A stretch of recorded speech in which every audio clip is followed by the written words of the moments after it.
Synth Network.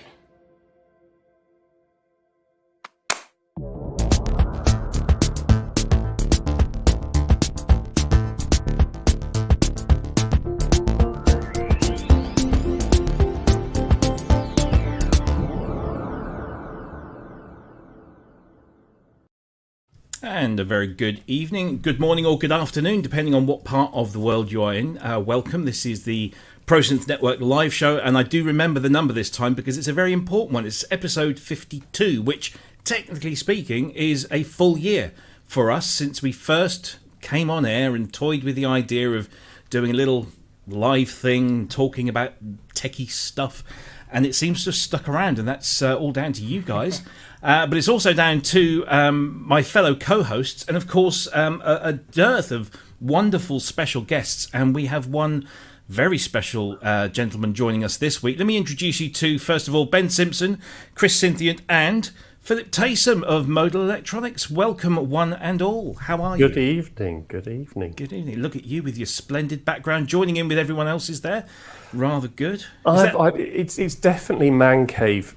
Isn't it? It's a challenge of the man caves. Who can outdo each other in time? The problem with mine is they're all one manufacturer. I know. That's got to be a first. I don't think I've ever seen a wall of single manufacturer stuff like that. I was just trying to synth spot earlier on before the show what we've got on there, but there literally is like one of everything, isn't there? There's for the history of Modulus, which became Modal, you've got serial number, I think 7, Monowave, which Paula built for me. Yeah. That's how we met. You've got 008 rack, 002 rack. They may look like cobalts and argons, but they might not be inside. So that's what I'll say. But rack versions, and then I've got the serial number. This is 002 serial number 2. So serial number 2. It is, yeah. It was originally was a Modulus branded 002. Right. And was for the NAMM show 2015 very quickly rebuilt into a new shell. Oh, wow. As happens when you sort of make these things, you sort of rob a bit and whatever. And then there's the first Cobalt 8X, Cobalt 837. Something you won't see elsewhere, which is an argon 8 with some wooden end cheeks. That was puzzling me, that one. Yeah. Well, actually, the really interesting one, if sorry to bore everyone, thinking, what is this guy on about?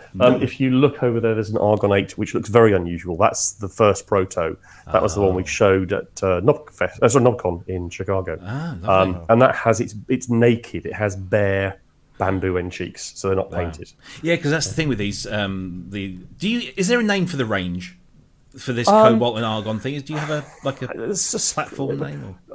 They sometimes it depends. Depends on which day of the week it is. We're not that, as I said to you before, we're not that formal. I think we do like to think of them maybe as the one of the noble range because of the gases and things. But what happens when you come up? Well, it's a great idea, except cobalt isn't a gas. So anyway,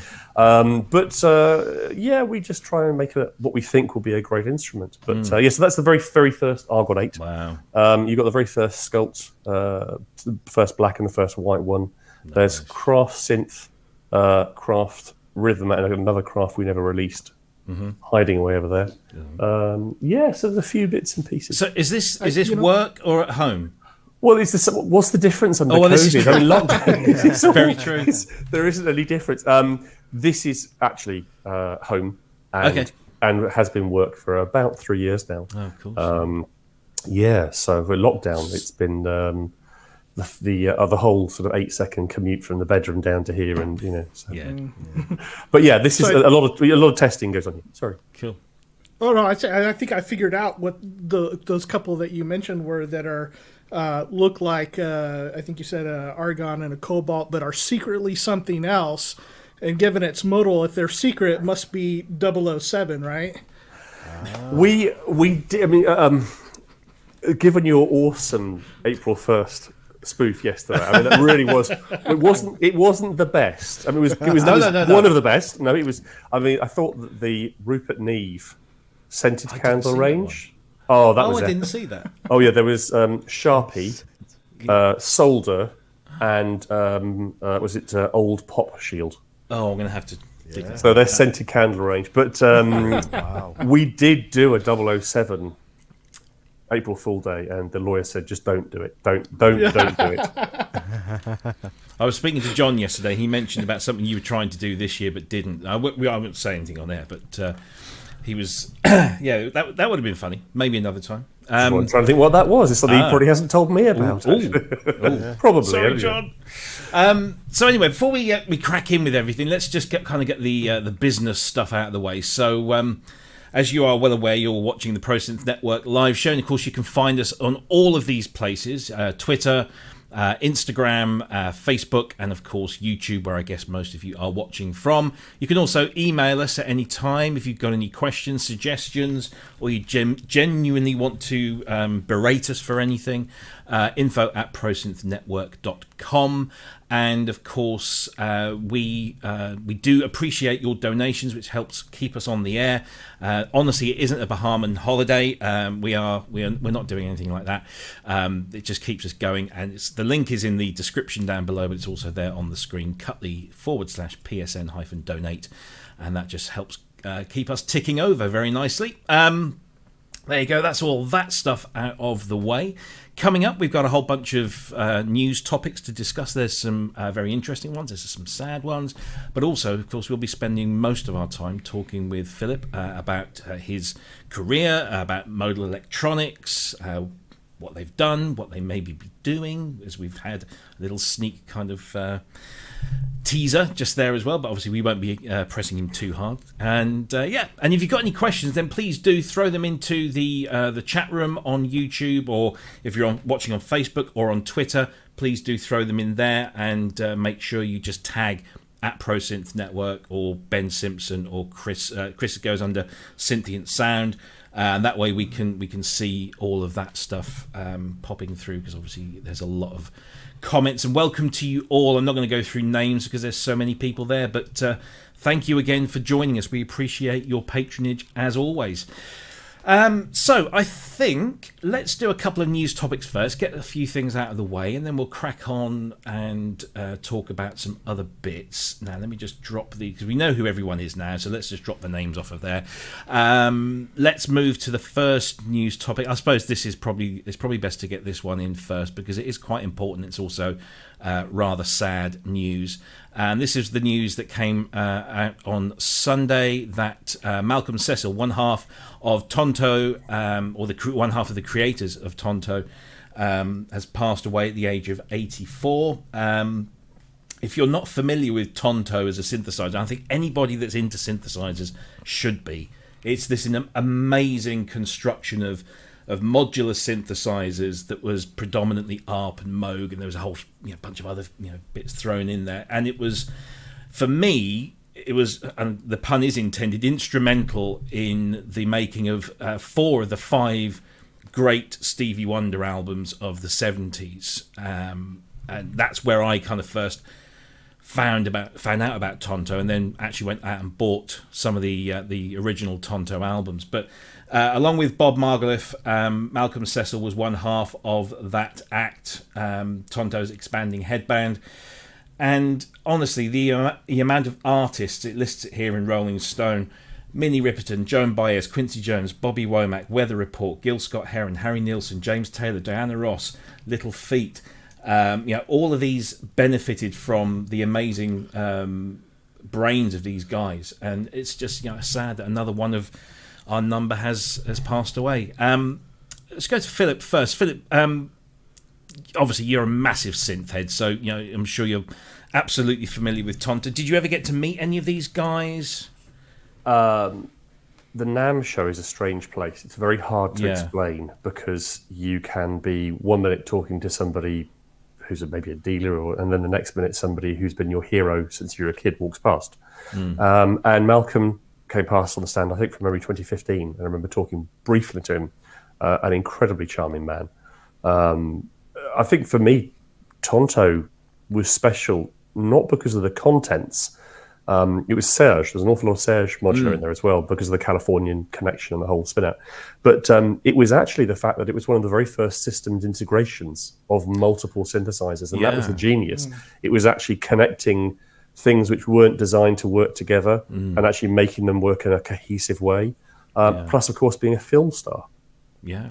If you remember from was it Phantom of the Paradise, I think, from memory? With Paul Williams, isn't it? But I did play Innovisions earlier today.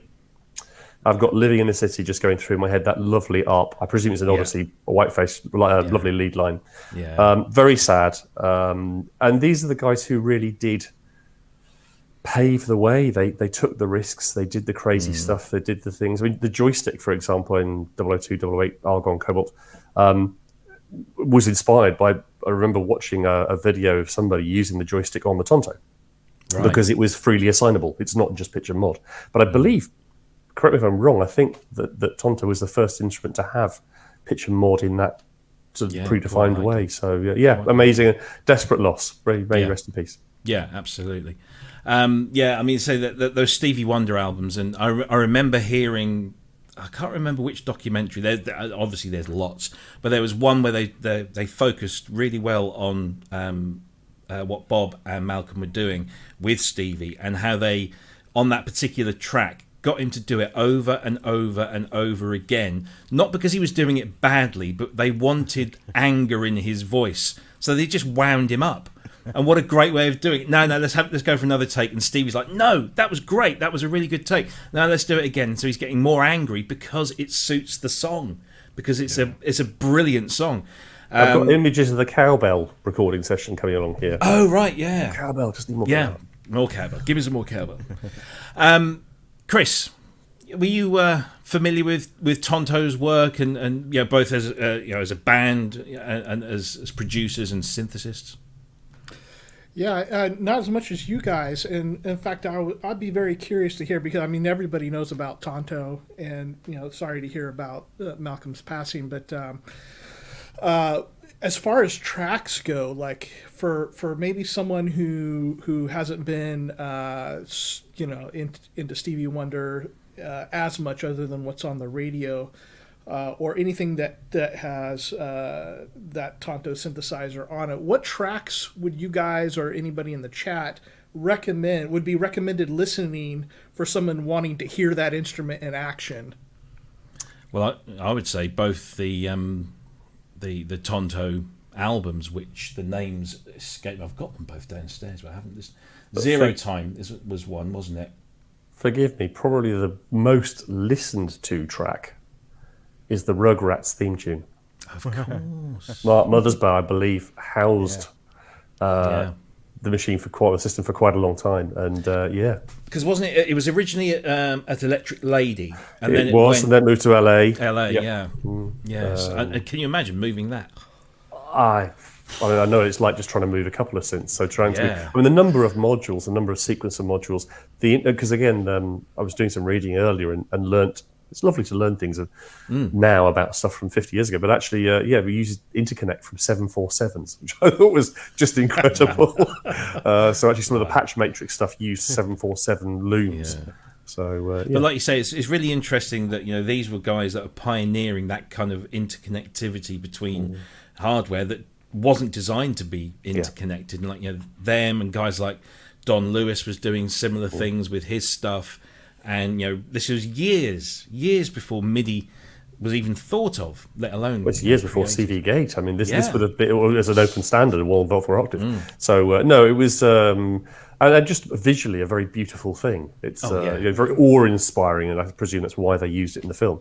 Yeah. But when you actually look at, hang on, that's the RP 2600. Oh, hang on, there's an Oberheim 4 voice, and it's quite good fun to actually look around it. So I've never seen it in person, but I would love to one day. Yeah, absolutely. Ben, how about you? Were you a fan of the band or the instrument or its production? Unfortunately not. No, I wasn't that familiar with any of it apart from the synth. but it's a terrible loss. And then, looking into it for the purpose of tonight and just generally interested in him, the design of that system, the Tonto system, was amazing. It was incredible, and the way that everything was always like just an arm's reach away, you know. But one of the things that I did wonder was Malcolm like quite vertically challenged, or was the person who was interviewing him like a giant? Because if everything was an arm's reach away and it just bent over, it was like waist height on this guy who was like doing the program. So I couldn't work out. I wondered if anybody knew. You know, it was never had. was Never. Don't remember him being particularly, but only met him once, bless him. But Yeah. It's very sad. It is. Yeah, sad to see. But, you know, a fair old age, 84, and what a contribution to culture, let alone music technology. So, yeah. Fare thee well, Mr. Cecil, and, long may your music ring in our ears. So, from that rather sad piece of news, let's move on to something slightly different. Now, we didn't mention this last week, and I slapped myself around the face because I forgot to add it to my list. But our friend Tom Carpenter at Analogue Solutions, who has been a very, very busy man over the last few years, particularly with Colossus, has released a new version of the Leipzig, which is now Leipzig V3. And there's this wonderful little sequencer and analog synthesizer, pure analog, fat analog Moog style transistor ladder filters, just loads of specs there. Retails for $849, so one of Tom's cheaper models. But of course, it comes with the sound that he's known for. And let's see if we do have a demo video here. Let's just have a little listen to this.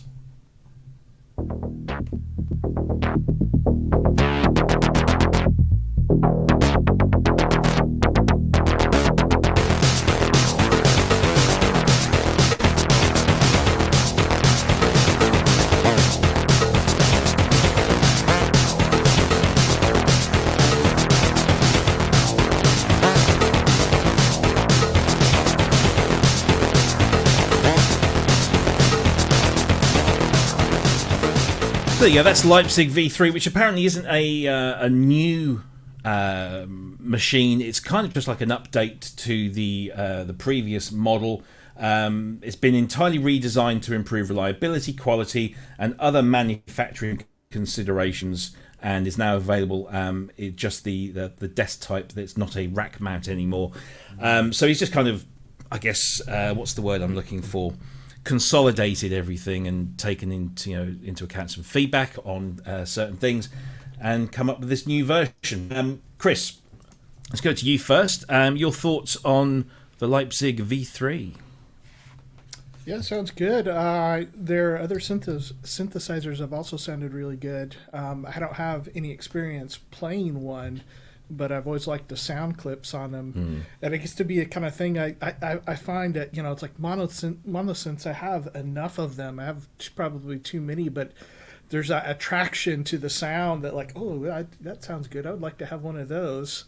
But maybe I'll finish. But by the way, you see behind me here, I've been pretty busy this week, but I did have a few hours to crack open the 2600 and start looking at it. You've got a naked 2600 there. You're seeing it all its glory. There's some real synth prod there. So kind of looking at starting with the power supply, making sure the power supply is right, and then going module by module, but it's going to be a lot of work. So got to take my time. But yeah, this one looks cool, this Leipzig. Yeah. Ben, is this up your street? Sort of desktop analog poly with its built-in sequencer? I think it sounds great, but me personally, I think I would go for the previous version of it, which is the S. I love the way that they've implemented the lights into the sequencer section. I think that works brilliantly. That's a great improvement. But it sounds identical to the previous model,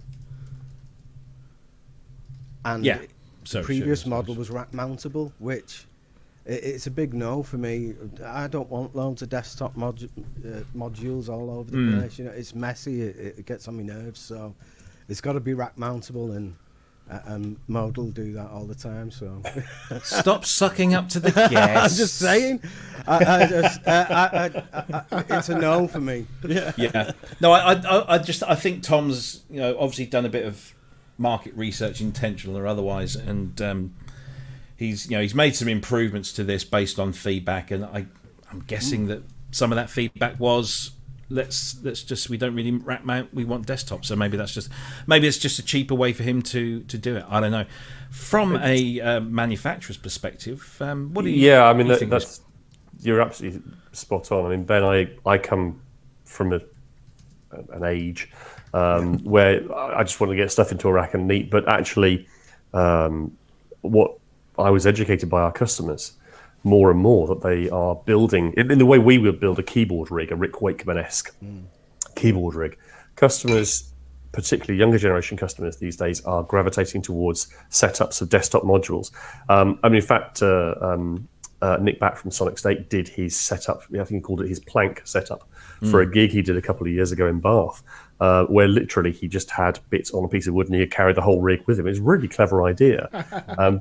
People are gravitating towards this because it's an easier way, especially with percussive modules and modules which kind of across, like this particular beast from Tom. It's a really percussive, aggressive. I think if you listen to things like Radio 6 music, you hear that sort of the fashion these days is for quite aggressive sounding instruments. And there's a vogue for that. And I think Tom's bang on the tempo with that one. Excuse the pun, but yeah, I think customers we're seeing more and more don't use the rack ears. In fact, probably on Cobalts and Argons, I would guess less than 10% of customers use the rack ears. Most will put it on top of something. So I can understand why he's done it. Yeah, it's funny with I've never been a massive fan of rack equipment, although I've got a little stash down over there. But it always seems to me that rack stuff, if you need to interact with it. If you need to, mess around with, the filters, like, on the Cobalt, you've got the big cut-off knob there in the middle. You want to be twiddling that. Do you want to be doing that in a rack, or do you want to be doing it with the keys? I always kind of saw... Oh, I'm going to sound like I'm plugging. It's where you have the Modal. It's the Modal app, because, of course, it runs and does exactly that. It is something... In fact, even the 002 and 008 racks had the built-in web UI, so everything is mappable on the desktop. I think... different people have different setups, and one of our customers is a major game company who produce some big hits, and they just don't have the room for keyboards. So they have 3 or 4 different recording suites and one centralized control room. So having the ability to just have an instrument out the way, but yet access it from any of the edit suites, and then just patch it through, and then just use a different IP address or a different connection via USB. So I think it's just, again, it's about trying to make something which fits for as many people as possible. But I mean, you could rack the Leipzig. I'm guessing it will fit inside a rack. There are lots of different wonderful metal benders who make sort of bits you can put things on shelves on. So you probably could get one. I'm sure, Ben, we can. I'm sure Tom will find a way if you. Yeah, and it does seem to be a trend now that you guys are doing it. I've got this new Essence FM which does it with the removable rack ears. You have an option. Yes, you can have it tabletop, or you can stick it in a rack. And so options, I think, is where the consumers are really happy. Absolutely. I think, like you were saying before about the software interface for the rack units, that it's more or less essential. I'm really fed up when I can't find some sort of interface, because the way that's positioned there, I've got one leg up in the air half the day. It's it's good exercise, aerobic, isn't it? Right there. It's essential for me that I can do it on the screen. It might as well be a keyboard otherwise. But it's something. It's something that has been the core of everything we've done ever since the 002, and it's something that we will continue to do. But some people don't want that, and sometimes we can get negative reactions. Oh, it's a VST in a box, which is technically not correct. But I think it's again, we've got this rich, diverse nature of musicians who want different things, and exactly as Rob was saying, trying to find the best way of giving everybody everything they want. I was going to come on to that when we start talking about modal stuff. I'll come back to that point because I have an opinion. Really, me? Anybody else want to make any comments about the Leipzig before we move on? Nope. I just like the sound of it. Tom has a distinct sound with a lot of his stuff. It's an aggressive sound, but it's also it kept reminding me. It was the sequences that you were using as well. It was very Vince Clarke-esque. I thought. No surprises there with demo. And then there was a little snippet of it was an ABBA cover that Erasure did, and I thought, there you go. There you go. There's the nod. But yeah, I'd love something like that. I think it sounds excellent. It's just definitely. There's a lot to be said for a little instrument that you can. I mean, the SH101 for me was my first experience of that. This thing you could sit down with. You had a built-in, brilliant little real-time sequence, and you could create. And I think there's always a role for instruments that you can just knock out something that's really good and then build around it. I know that Tom will do superbly with this. So yeah, absolutely. And any excuse to go and visit Tom's YouTube channel, which also has his marvellous Pet Shop Boys Earl Grey Whistle Test remake, which is one of my all-time favourite set of videos. Absolutely bonkers that he did what he did, but go and check it out. It's so much fun. Right, let's do another quick news topic. This one, I didn't see this coming. I don't think anybody saw this coming, and I kind of wish I hadn't seen this because it kind of made me a little bit angry. I'll explain why maybe a little bit later. This is Moog, who have introduced their complete synthesizer studio experience, which is a double pack. You can either choose from a Mother 32 and a DFAM, or a subharmonicon and a DFAM, and you get a kit. And in that kit, you get the mounting brackets, so you can put these into this little desktop unit. You get a cable tidy at the back. You get their new little line mixer, which is also a power supply, so it supplies power to 3 units, and you can take all the audio out from your 2 units that you choose, whether you go for the DFAM or the subharmonicon or the Mother 32.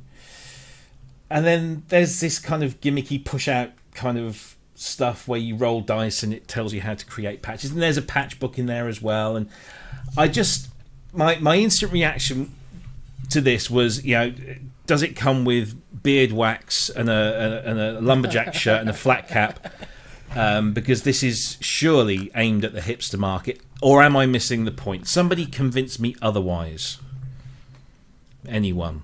I've got a very different view, if I may. Yes, go for it. I think good on them. It's fantastic. One of the things that always astounds me is the number of people who just play presets on synths. And one of the great joys for me was that transition to learning why a sound is made a certain way. So, I mean, okay, the execution may be a teeny bit hipster, but that's just that style. I mean, that's what people want these days. But I think anything that educates people is phenomenal, and educating people about synthesis is great. So.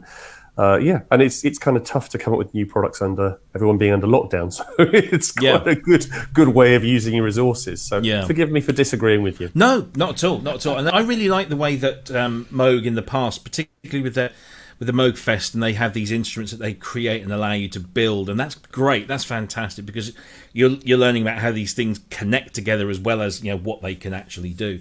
So I concede that point. It's a very good point. But I just, I guess the first thing I saw was the marketing, and I just started to dig out all my old vinyl and put a flat cap on. And remind me not to buy you a craft beer. Never buy. Oh no, I like craft beer. I just don't like the marketing of craft beer. But hey, there we go. Christopher, your thoughts on you're a Moog owner. You see, I don't own any Moog equipment, so I have no skin in the game. You're a Moog owner. What do you think of this? I'll preach the gospel of Bob Moog and Amos Gaines all day, and obviously I like the one in Matriarch that I have. This I kind of the same thing, Robbie. That it is a little giggly for me. Like, here's their hipster marketing, which is like so over the top. Remember they had those series of videos where like they would invite a modular ambient people to sit on the carpet and play with their synthesizers and their studio and stuff. And it's, I guess, it's not for me. Like Philip said, it neat that there's a pack for it and that can get. And I think maybe what we had talked about on Messenger is like this seems like it's maybe geared towards somebody getting into modular synthesis, where you have like a starting place, like here's all the things we've already kind of put this package together for you. You don't have to figure everything out as far as what do you want to buy, because there's so much in the modular world, and it can probably be a little bit difficult to get in if you're not into that stuff already. So here's a way to get into that kind of modular ecosystem. So kind of, mixed feelings about it. It's not really my thing. I still think this is like 10 times better than, what was that last synth that they did? It was the, the name's escaping me right now. It's their, but they did the 20, what's that? The grandmother? No, not the grandmother. After that, they did a 25 key version of their other mono synth. Which is the name. I can't believe I'm just totally spacing on it. But instead of having a 37 key or whatever mono synth, they made this little tiny 25 key version of it, which seemed a bit on the silly Is that the side subsequent 25? Yes, subsequent 25. Yeah, I mean, right. subsequent's a great synthesizer, but it just seemed silly in a 25 key version. But then other things that they do are just amazing, and I love the one. I love the Matriarch. Those are, I think, two of the finest synthesizers out. Yeah, I mean, to Philip's point about doing this, I think this picture on their website kind of sums up both aspects here. You got the beardy guys who really should be knowing better, but you also at the other end of the thing, you've got young kids who are, and this kind of speaks back to what Michelle was talking about on the show a few weeks ago with the Dr. Bob's Sound School, and just getting kids involved in learning. So I guess Absolutely. if you're a lucky child and your parents can afford to spend around 1,300 British pounds on, because I think one's about 12.77 and the other one's about 13.20 in UK pounds. This is an expensive gift for a child, but what a gift. Yeah, one of my happiest memories was the year we launched the Craft Synth 1, the original, and that would have been 2016, I think, from memory. And I got an email over Christmas Day or Boxing Day from a dad in Australia who said, "Here's a photo of my two kids. I've been trying to get them into music. I've been trying to get them into technology, and they just sat there all weekend and have played with a craft."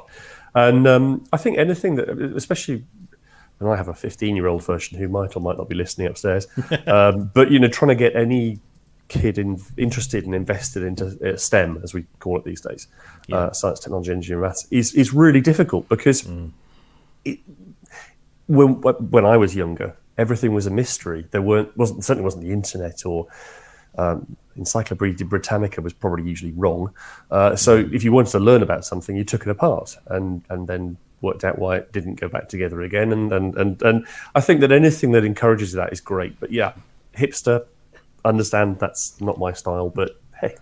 Yeah. Ben, can you see this landing on whatever vacant space you might have there? I can't see much. Yeah, we have a notes thing where like show topics go in, and I saw this Moog studio thing and I was like, whoa, what's this? Dead excited. I've never been so disappointed since the final episode of Lost. It was a horrific disappointment for me, and I can't like it because of that. I just thought that they'd come up with some like new exciting thing, this Moog studio thing, which I don't know what it was, but I was really excited about it. And when I saw that, it was soul destroying. I love the products individually. The Subharmonicon, DFAM, they're all great products. But putting them together in this pack, it's like, Maybe it was the way I built myself up to it. I shouldn't have done that. But Ben, you're already halfway there. You've got a plaid shirt, a beard, and some dark rimmed glasses. Yeah.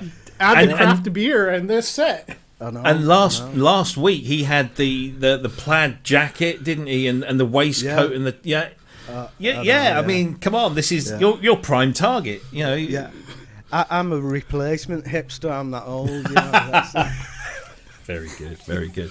Now, there you go. I mean, they've come up. They've taken existing hardware. They've come up with a package that's going to make it appealing to a market that's maybe not my market, or maybe not our market, but it's going to appeal to some people. And as Philip says, if it encourages people to get in and learn about this stuff, then can't really complain too much. So that's Moog's Sound Studio experience. But if any parents prepared to pay £1,500 for a present, could they adopt me, please? Yeah, please, indeed.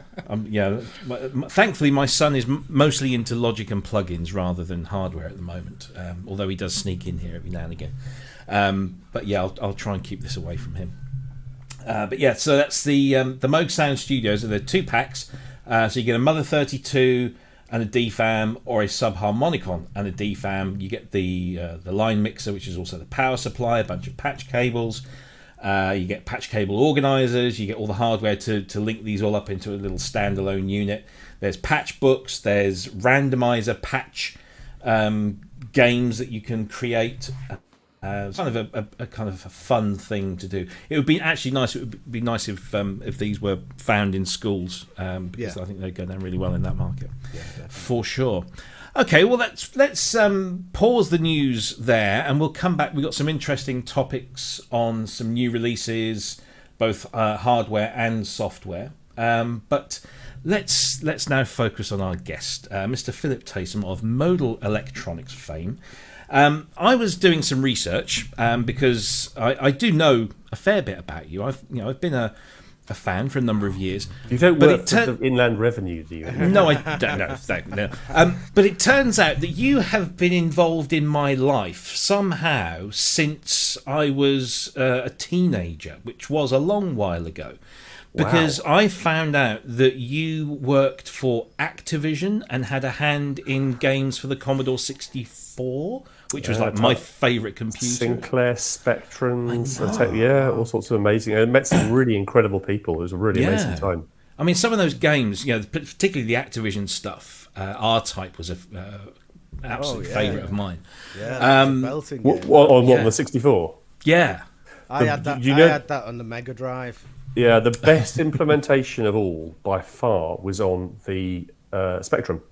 Don't say that. I know, it really doesn't sound right, does it? Because, of course, you had so much more horsepower in the 64 with the Sprite engine and SID chip. But no, there was a guy called Bob Pape who has written a book about his experience of R-Type in particular.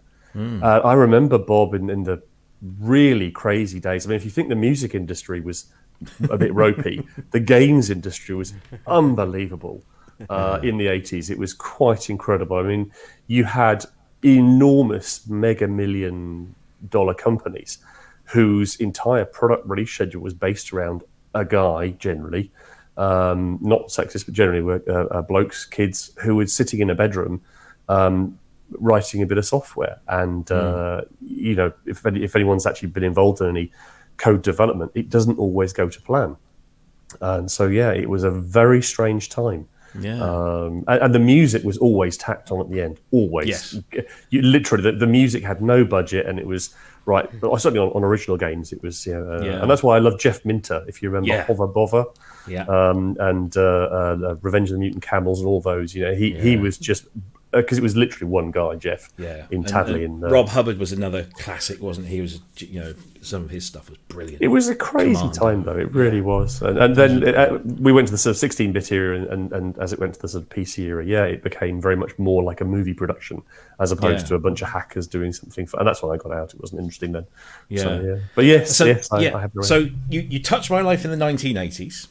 In an appropriate way, and then towards the end of the 1990s, once again, unbeknownst to me at the time, you empower my life because I got onto the internet with FreeServe.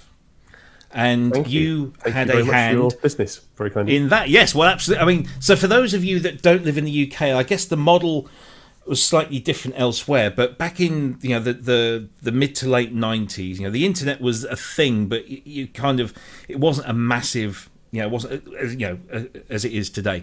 And to get on board, you had to sign up with these different companies and pay lots of money and get all this hardware. Whereas what then happened was Dixon's, who were a high street technology retailer, started promoting this service called FreeServe. And all you had to do was go into a Dixon store or a Curry's store and pick up this CD-ROM and plop it in your drive. And you signed up, and all you had to pay was the per minute rate, which whatever that was, I can't remember now. But those days, it was 5p a minute roughly. Yeah, and that was it. There was no subscription, there was no money up front. It was just like as soon as you sign on to the FreeServe ISP, the bills, the clock starts ticking, and then when you hang up, that's when it stops, and that goes on your bill. And it was brilliant because it opened up the internet. I mean, it is.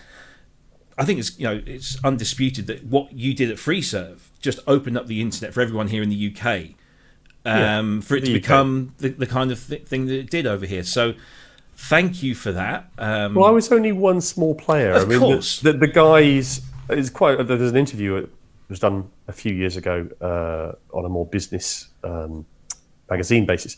And actually I praised, there's several people who never ever get their names mentioned. And really it was down to those guys. It was a bunch of mad, we're all under 30 in the old Allied Carpets warehouse in Leeds on North Street. And just, it was, you could do anything. It was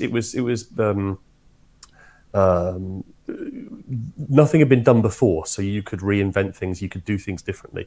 But actually, I mean, the original idea is a guy called Ajaz Ahmed, who has been, and who is really one of life's nice people.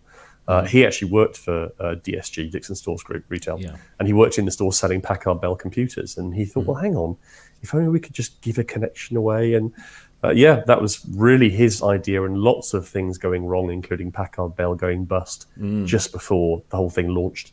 So FreeServe was actually originally called Channel 6. I've actually got a shirt somewhere upstairs. Wow. It was a Channel 6. And then then Dixon's got involved. That was a true rocket ride. That was really amazing. Probably the most fun bit was phoning up BT, which for those of you not watching in the UK, that's our national telecoms provider. And phoning the guy who I knew very well because we had a good working relationship, and asking for 34,000 34000 phone lines. And there was just dead silence.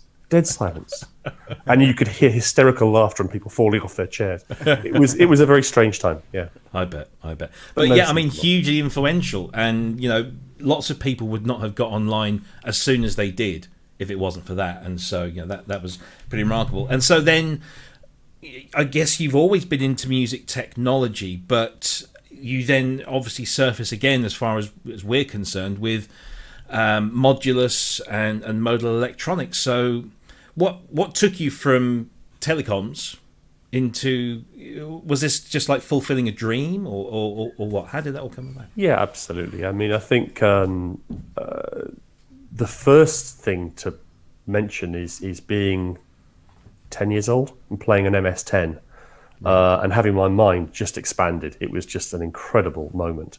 I was very lucky that I got to work with computers called NASCOMs, if that rings a bell with anyone. No. If anyone watching, it was a Z80 computer that you built for PCB, so you assembled the components, then turned it on. And we're all used to computers like the Commodore 64 coming up with the hello prompt, and the NASCOM didn't have what we call an interpreter. You had to actually write that yourself. But it had a lot of I.O., and so experiencing playing with MS-10 and NASCOM, and actually very early analog to digital converters, and then the Moog source came along, and I was like, well, hang on, that's really quite cool. And it was for its day. It's not a loved synth today, but it really was quite revolutionary. And I think probably the next milestone for me was, bless her, my late mum, who she found the 50 quid somehow. And I bought an SH3A, which I carried everywhere. And if anyone's ever lifted an SH3A, trust me, on a bus, it's no fun. But I carried that everywhere. And I seem to remember trying to audition for a group called the Ultra Blase Lunchtime Band, who wouldn't have me because I was too synthy. Then as a school kid, I mean, Sound on Sound, or actually before Sound on Sound started, and Paul and Ian had been with Ian MM, Mike Beecher. And before that, things like ES and CM we were discussing earlier. And if Cryss Stralis is there, Cryss, thank you for those wonderful cassettes I listen to once a year. But yeah, being a horrible, spotty, smelly school kid, we all had a school bag, which we took our books to school with. And mine had white, broad stripes on. And I used to be bored, and I'd sit and write every synthesizer I could think of the name of or remember on them. I was completely obsessed, absolutely, but I had no opportunity to get near these. And two things happened for me. One was a really epic music store in the town that I grew up in, Southampton, was run by a guy called John Bickle, whose name will occur later on. He was the manager there, and I think I was probably 14 or 15, but I used to make his coffee and bring it into him, and he let me work there. But genuinely, I remember you'd unbox a Juno 60. It's like, whoa. And the drumulator arriving, that was a real eye-opener when the drumulator, the first one came, which then ruined my musical career, the drumulator. I blame my entire music career being destroyed to the drumulator. It's another very long story. And then writing off to PPG UK, who had a stunning office in London, saying, as I'm considering buying a PPG system. It's only £23,000, which I think a flat in those days is about 18. Yes. So yeah, writing off to PPG and very kindly being hosted by Andy Thomas, who's one of life's amazing characters and has had just a crazy career. If every time you listen to Frankie Goes to Hollywood and Two Tribes, you can thank Andy. That is his T101 patch. So yeah, he's a true legend in his lunchtime. And then saving up as much money as I could from my first job to have an overnight lock-in at Paradise Studios in Chiswick. Wow. And if anyone is interested, there's a great SOS article from about 89, 90 about Paradise. And it's called Paradise because it had a Fairlight Series 2X, it had a Wave 2.3 with a Wavetone B and an EVU and a PRK FD. It also had Lin LM2, and it had, it was Paradise. And I know Simmons SDS 5, I think it was. And spent a night in there, and I wrote no music, but I just played all the gear. I bet. Really sad. But that was my sort of very checkered, introduction. But then, of course, was going to be the rock star. I was going to be the next big thing. Thomas Dolby, he was my hero, but he could move over. And when I was starving and cold and hungry after about 6 weeks, thought, well, maybe I go get a proper job.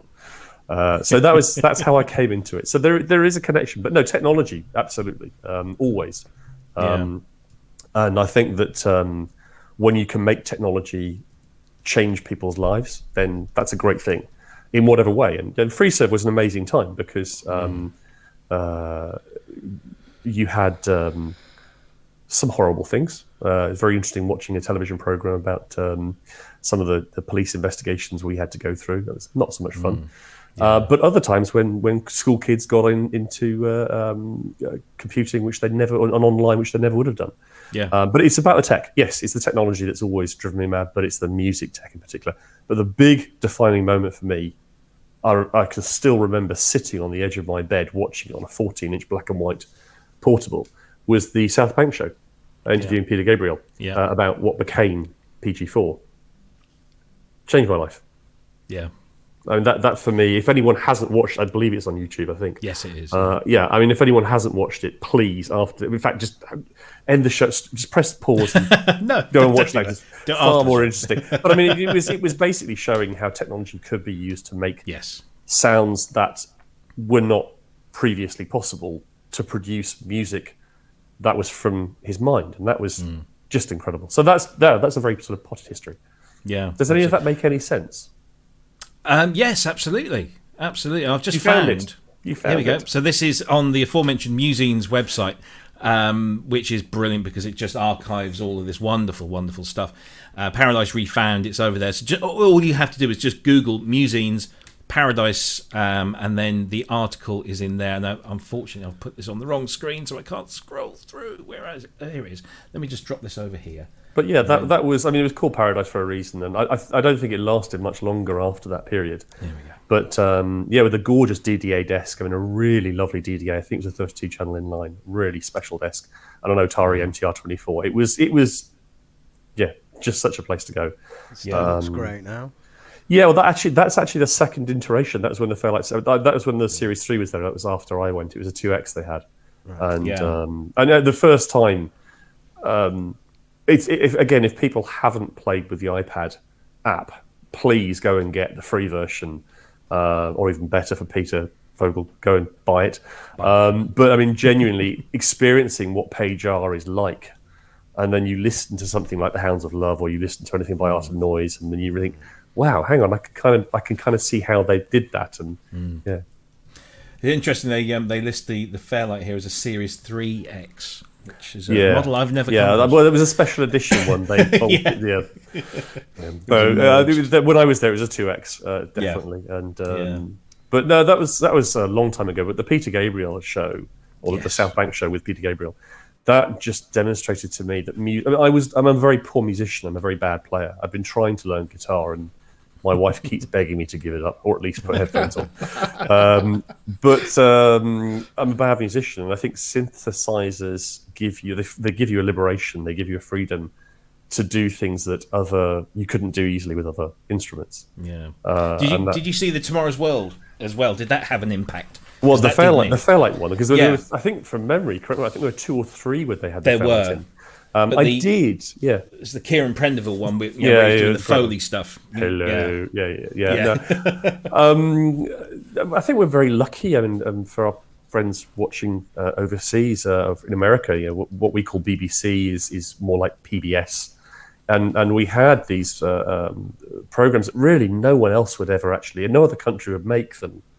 I mean, the Wreath lectures, do you remember those lectures on it? Yeah. And amazing, they really taught you things. But yes, I think in terms of music technology, that was my introduction to it. As a career, it was very much, I mean, I was very lucky to be able to buy a lot of instruments that I never thought I'd see. I'd read about, and Pete Forrest, who, if you know of Pete, runs a wonderful company called Cecil and a thing called the Vemia. Pete's 2 books really are, again, whether impossible to find. They have not been in production, I think, for 15, 20 years. But yeah, reading these things and discovering about, Gleeman, the Pentaphonic, the Clear, only 5. And then to suddenly be able to fulfill that was a dream come true. Did literally. I read somewhere just the other day that Peter is republishing those? I didn't know that. I hope so, because they are brilliant tomes. There's some knowledge that's in there that's completely unique and isn't recorded elsewhere in the world.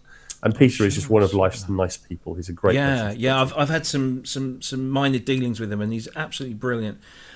Peter is also, he runs the Vemia auctions, of which there is one going on as we speak, which I think ends in a couple of weeks' time.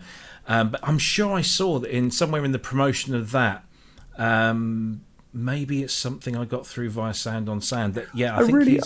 I hope so, because they are great. But mine were lost years ago, so I'm desperately sad that I don't have them. So and I can't find them. Yeah. But Pete does a great job. It's wonderful looking at the studios of your guests and seeing these instruments. And he does a great job. I mean, Vemia isn't well known. And it's a lot safer to deal with Vemia than eBay. I mean, there's no disrespect to eBay, PLC, Inc., whatever. But Vemia is a very secure place. There are some very serious buyers and sellers on there, with some very rare equipment. So I think things tend to sell exactly for what they're worth, rather than inflated prices. It's also. I mean, I cleared out my studio years ago for a lot of reasons, and I found when I was going through the attic a box, and I'm not joking, there were over 500 Emulator 2 discs in there. And if you put it on eBay, they probably would have been bought by somebody who would have flattened them and used them for God knows what. But they actually were, because of Vemia, they were sold to somebody who would really use them and preserve them. So yeah, if you haven't seen Vimeo before, please do check it out. For it. And, yeah. So that's my sort of introduction to all this funny stuff, and then building my studio, which was kind of an insane period in life. Should we have a look at that? Let's have a look. No, at that, please, no. I look really awful in those photos. So I did grab a few pictures. So here is you with the instrument du jour at the moment. Yeah, she's a beast. Look at that. She's an absolute beast. Yeah. I mean, it's a really funny instrument to use because it doesn't stay in tune very long. No. eight voice drift is taken to the max with that. But yeah, you can lose days with it. And Tom's stunning SEMs, they are beautiful. Yeah, that's CS80. That was fun, lifting that upstairs. There was another one that's not in the photo. I'm just trying to think what else. The Synthex above it, there's a Prophet 10 which did work. It still had its original boards. Trying to think what else is there. There's obviously a really strong show. Jupiter 8. They were. There was a lot of science and engineering went into finding a co-manufacturer who was in Sheffield, who made these incredible runners that would bring the keyboards out. The history of this studio is a very dear friend to Paul Gilby and I was telling me I was very unwell. And he said, go buy the instruments you've always wanted. Go buy a mini Moog, just buy one. And I thought, well, maybe I should buy a mini Moog. I mean, I could never have had one before. But I think I paid, if you're sitting down, 650 quid for my first mini Moog. Because at this time, no one wanted the gear. It was worth nothing. And the mini, I know that mini was sold and has been sold many times, last time for about £3,000. Wow. But yeah, so that started off that way, and then being very unwell, I was bedridden and looking at my laptop at the then fairly new eBay, and people starting to list things. And CS80, I can play with lovely machines, and I think it was about 1,200 quid for a CS80, something insane.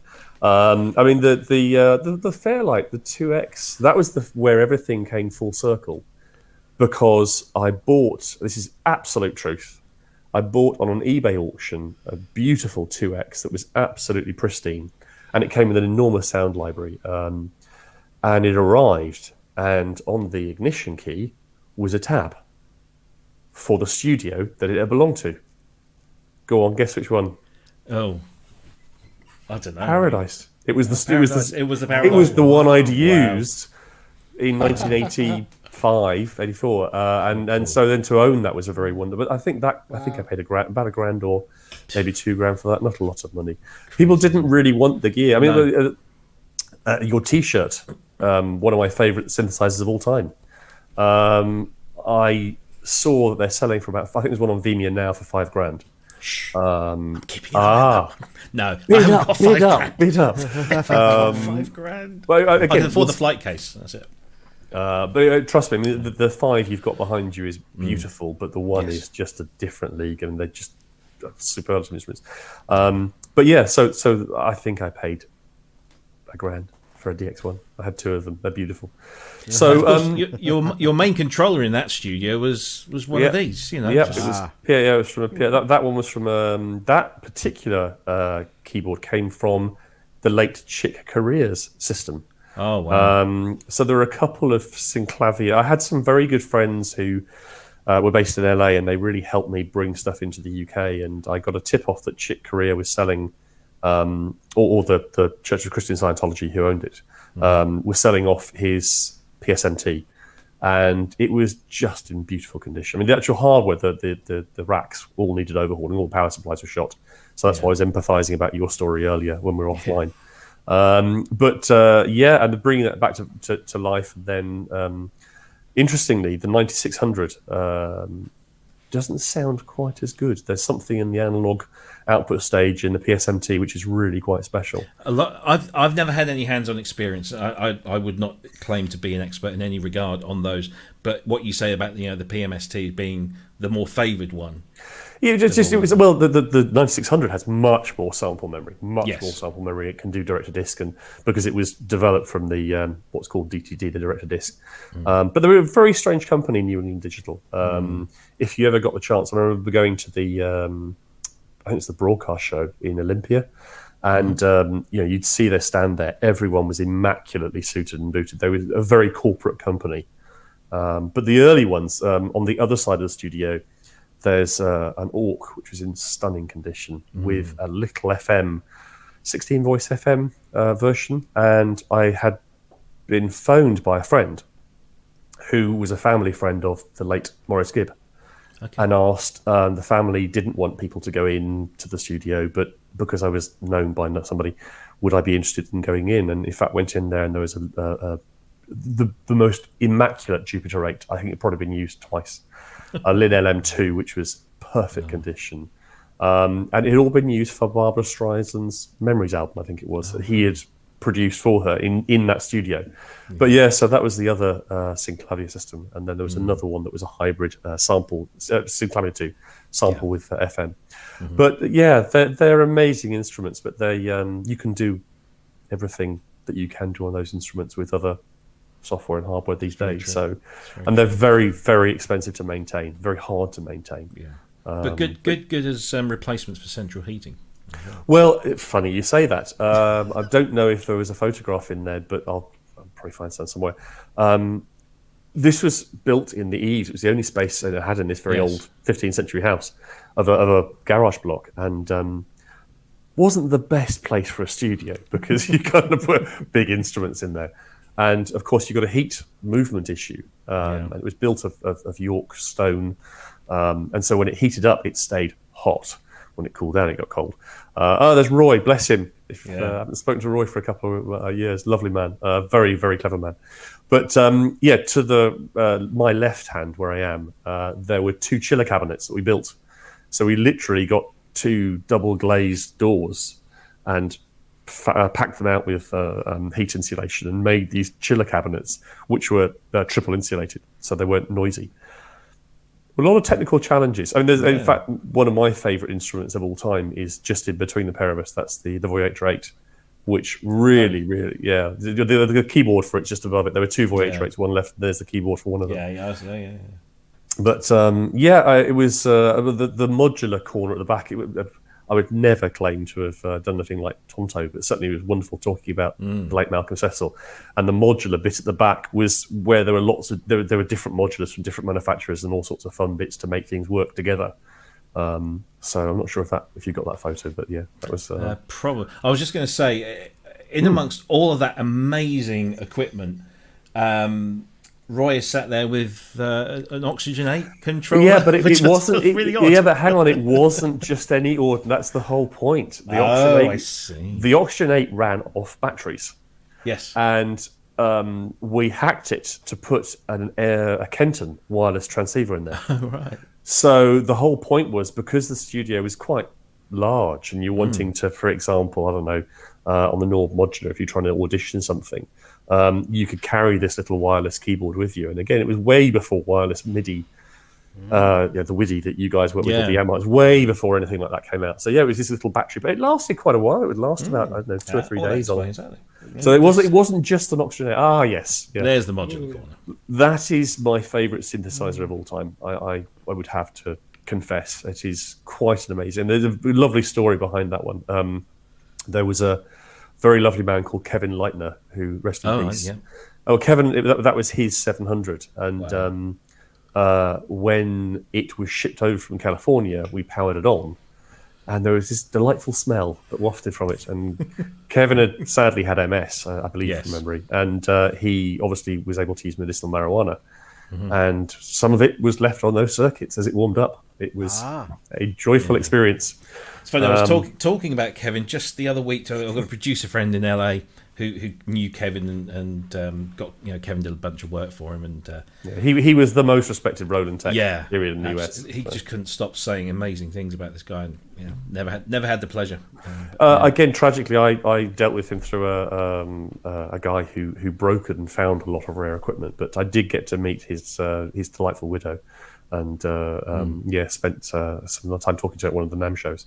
So this is one of the things that's special to me about this community. A lot of people know each other, and we've crossed paths or we've dealt with each other, and that's quite a special thing that we do all over the world come together. So that was a lot of fun. The studio. It was never done for commercial purposes. It was never done for anything other than, and a lot of the gear didn't work. They didn't. A lot of the gear didn't work much of the time, but Roy was forever repairing things. So Synthex would come and it didn't work. And one of the problems with, I think from memory, the Prophet 10, the tape drives caused all sorts of issues, and so you had to disconnect that in a certain way. And power supplies on all these older instruments were very, very, very dangerous in many cases. But yeah, it was, and to meet some really special people and to learn a lot. And there was a lot of more. It wasn't snobbery. There was a V-synth in that photo earlier, and there was one of Axel's glorious neurons. I think it was serial number 7 or 8. It was a very early one. It was one that we had to actually open up to put extra RAM inside. Oh wow! Well, they did a version 1.0 software release, and it needed 4 meg of RAM or 8 meg of RAM rather than 4 meg or something. So it was a great time, and I learned a lot from it. And obviously, what I learned from that studio was in many ways the reason why Modal or Modulus started. Not Modulus. Modulus Paul had been doing that. Modal had been doing that for a long time before. But certainly, the reason why we became a limited company and created these things. And the 002 came about from frustration with that studio. Things. That amazing ladder filter from Bob Moog, which unfortunately at that time in polysynths were only in a couple of very unreliable polysynths. And even if you had a Lamb modified memory Moog, which was incredibly expensive and very rare, they still weren't that reliable. They didn't hold tune very well. So there was a desire. And in fact, I brought a little show and tell with me. Oh. Here is so I said that's serial number 2. Yeah. That's serial number 0. Oh, look at that. So Paula was designing a thing called Gauntlet, and that is a gauntlet, and that is basically a 002 voice. And this is all through hole and 74 series logic and an awful lot of big cats. But yeah, I mean, and so we took a lot of money, and in a very short, I mean, in 12 months, went from that to the 002. And learned a hell of a lot about what not to do with some things, but yeah, it was, and again brought in some incredible people, and very lucky to work with some really amazing minds. So yeah, that's kind of how and why all this started. Wow, guys, do you want to chip in with some questions?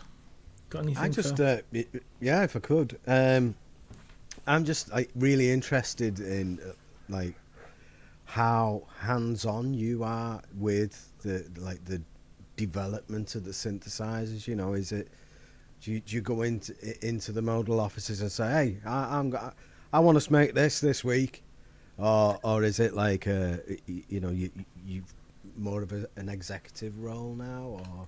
Oh, we're too small to be executive roles. That's a really interesting question, Ben. The first thing to say is everybody, I mean, if you said to Guigaro, oh, you designed the Lotus Esprit, Colin Chapman might be a little upset, if that analogy works for anyone who's into cars, because the guy who penned the design is one person, a very important person. But there are an awful lot of people who are unsung heroes, the guys who designed the suspension or the engine mounts, whatever. And in making a synthesizer, I mean, 002, I would guess there are probably 16 or 18 people who had their hand in 002 at different points. And so the actual physical design, what 002 looks like, and the user interface, was designed by a guy called Sam Davis, who's, Sam and I have worked together 7 years. Sam just had a gorgeous kid, Charlie. If Sam's out there with Kel, hi guys, hope everything's okay and having a good Easter. And then the operating system, for example, that's behind 002, was developed by a guy called Liam Lacey, and Liam is just an absolute gem and one of my great. I'm very honoured to work with these people. So in terms of Modal, one of the things that's not often very commonly understood is that most of the team's still together. It's a bit like Genesis. Okay, Peter Gabriel left and actually went on and did some great albums. I love Abacav's one of my favourite. So I think that in designing any product, we kind of been conditioned because of history. Because in the days of Alan Perlman, and it was just wonderful to see Dina Perlman the other day on your show. And he's one of my heroes of all time. I mean, right the way through to the Chroma and Chroma Polaris. Those instruments really were clever pieces of kit, but one person could design them. Whereas a modern instrument, I'm guessing, I think it's an educated guess, there's probably 400 and some thousand lines of code inside a Cobalt. Wow. You can't have one person sit and pen the circuit board and write the UI and do all of that. This is to think that's disingenuous to the people who are doing the design, and the mechanical design of the chassis. For those of you who've seen an Argon and a Cobalt, it's a hyper efficient thermally. Hyper efficient from a manufacturing perspective, aluminium extrusion, and that was designed by an absolute genius of a guy called John Ormond. For those of you in the UK who remember Apricot Computers, John was their designer, and he designed the Argon and Cobalt chassis. So it's disingenuous to say it's one person. So it's a team of people, and I'm very honoured that I work with some amazing people. And as a team, we function together. So no, Ben, we're not an oligarchy. Not my style. I lead from the back. I'd hope my guys and colleagues and girls would say, I try and lead from the back. So they'll come up with some brilliant idea, and everyone will have contributed some part of that. And I suppose I can contribute some grey hair, because I've got lots of grey hair these days, and having owned and played a lot of stuff. Yeah. So yeah, I can offer some context with that. But no, most of the team are under 30 or early 30s. So no, it's not. I don't walk in and. But I do more development management than anything else. I mean, right now my time is 100% wasted on trying to find chips. Right. You may have read about Chipgate. It's been called. It's a very real thing. You have a situation where through the pandemic. What's driven this is time. I mean, you don't make a chip overnight. So if you're making an ARM chip, you have to go to one of the foundries, and the major one, you've probably heard about TSMC's in the news right now. They're the guys who Apple are using, who'll make the actual die, and then it's taken off and cut into lots of teeny weeny bits and put into the packaging. And the problem is that all of that just stopped with the pandemic. So you have this enormous backlog that's occurred. And particularly any part related to automotive, for example, has just become unattainable because everything was in production and it stopped. And suddenly everyone's starting up again. So yeah, I spend most of my time trying to fight fire, solve problems, make coffee, wash mugs, empty the bin. We're a very flat company, and I work with some stupendously clever people. My kind of boss who makes the coffee. Yeah. It's really bad coffee, though. That's why no one drinks it. The trick is the more you make really bad coffee, the less people want you to make it. It really works.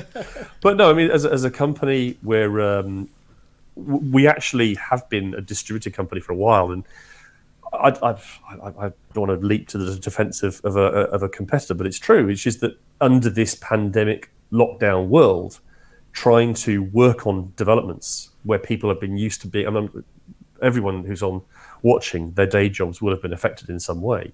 And so trying to do combined development for people like Moog, for example, actually it's very hard to do things. So I can probably understand the planning meeting of what can we do right now? Well, hang on, we could put this packaging together and present it this way, and it's a new product. And you've got to have new products.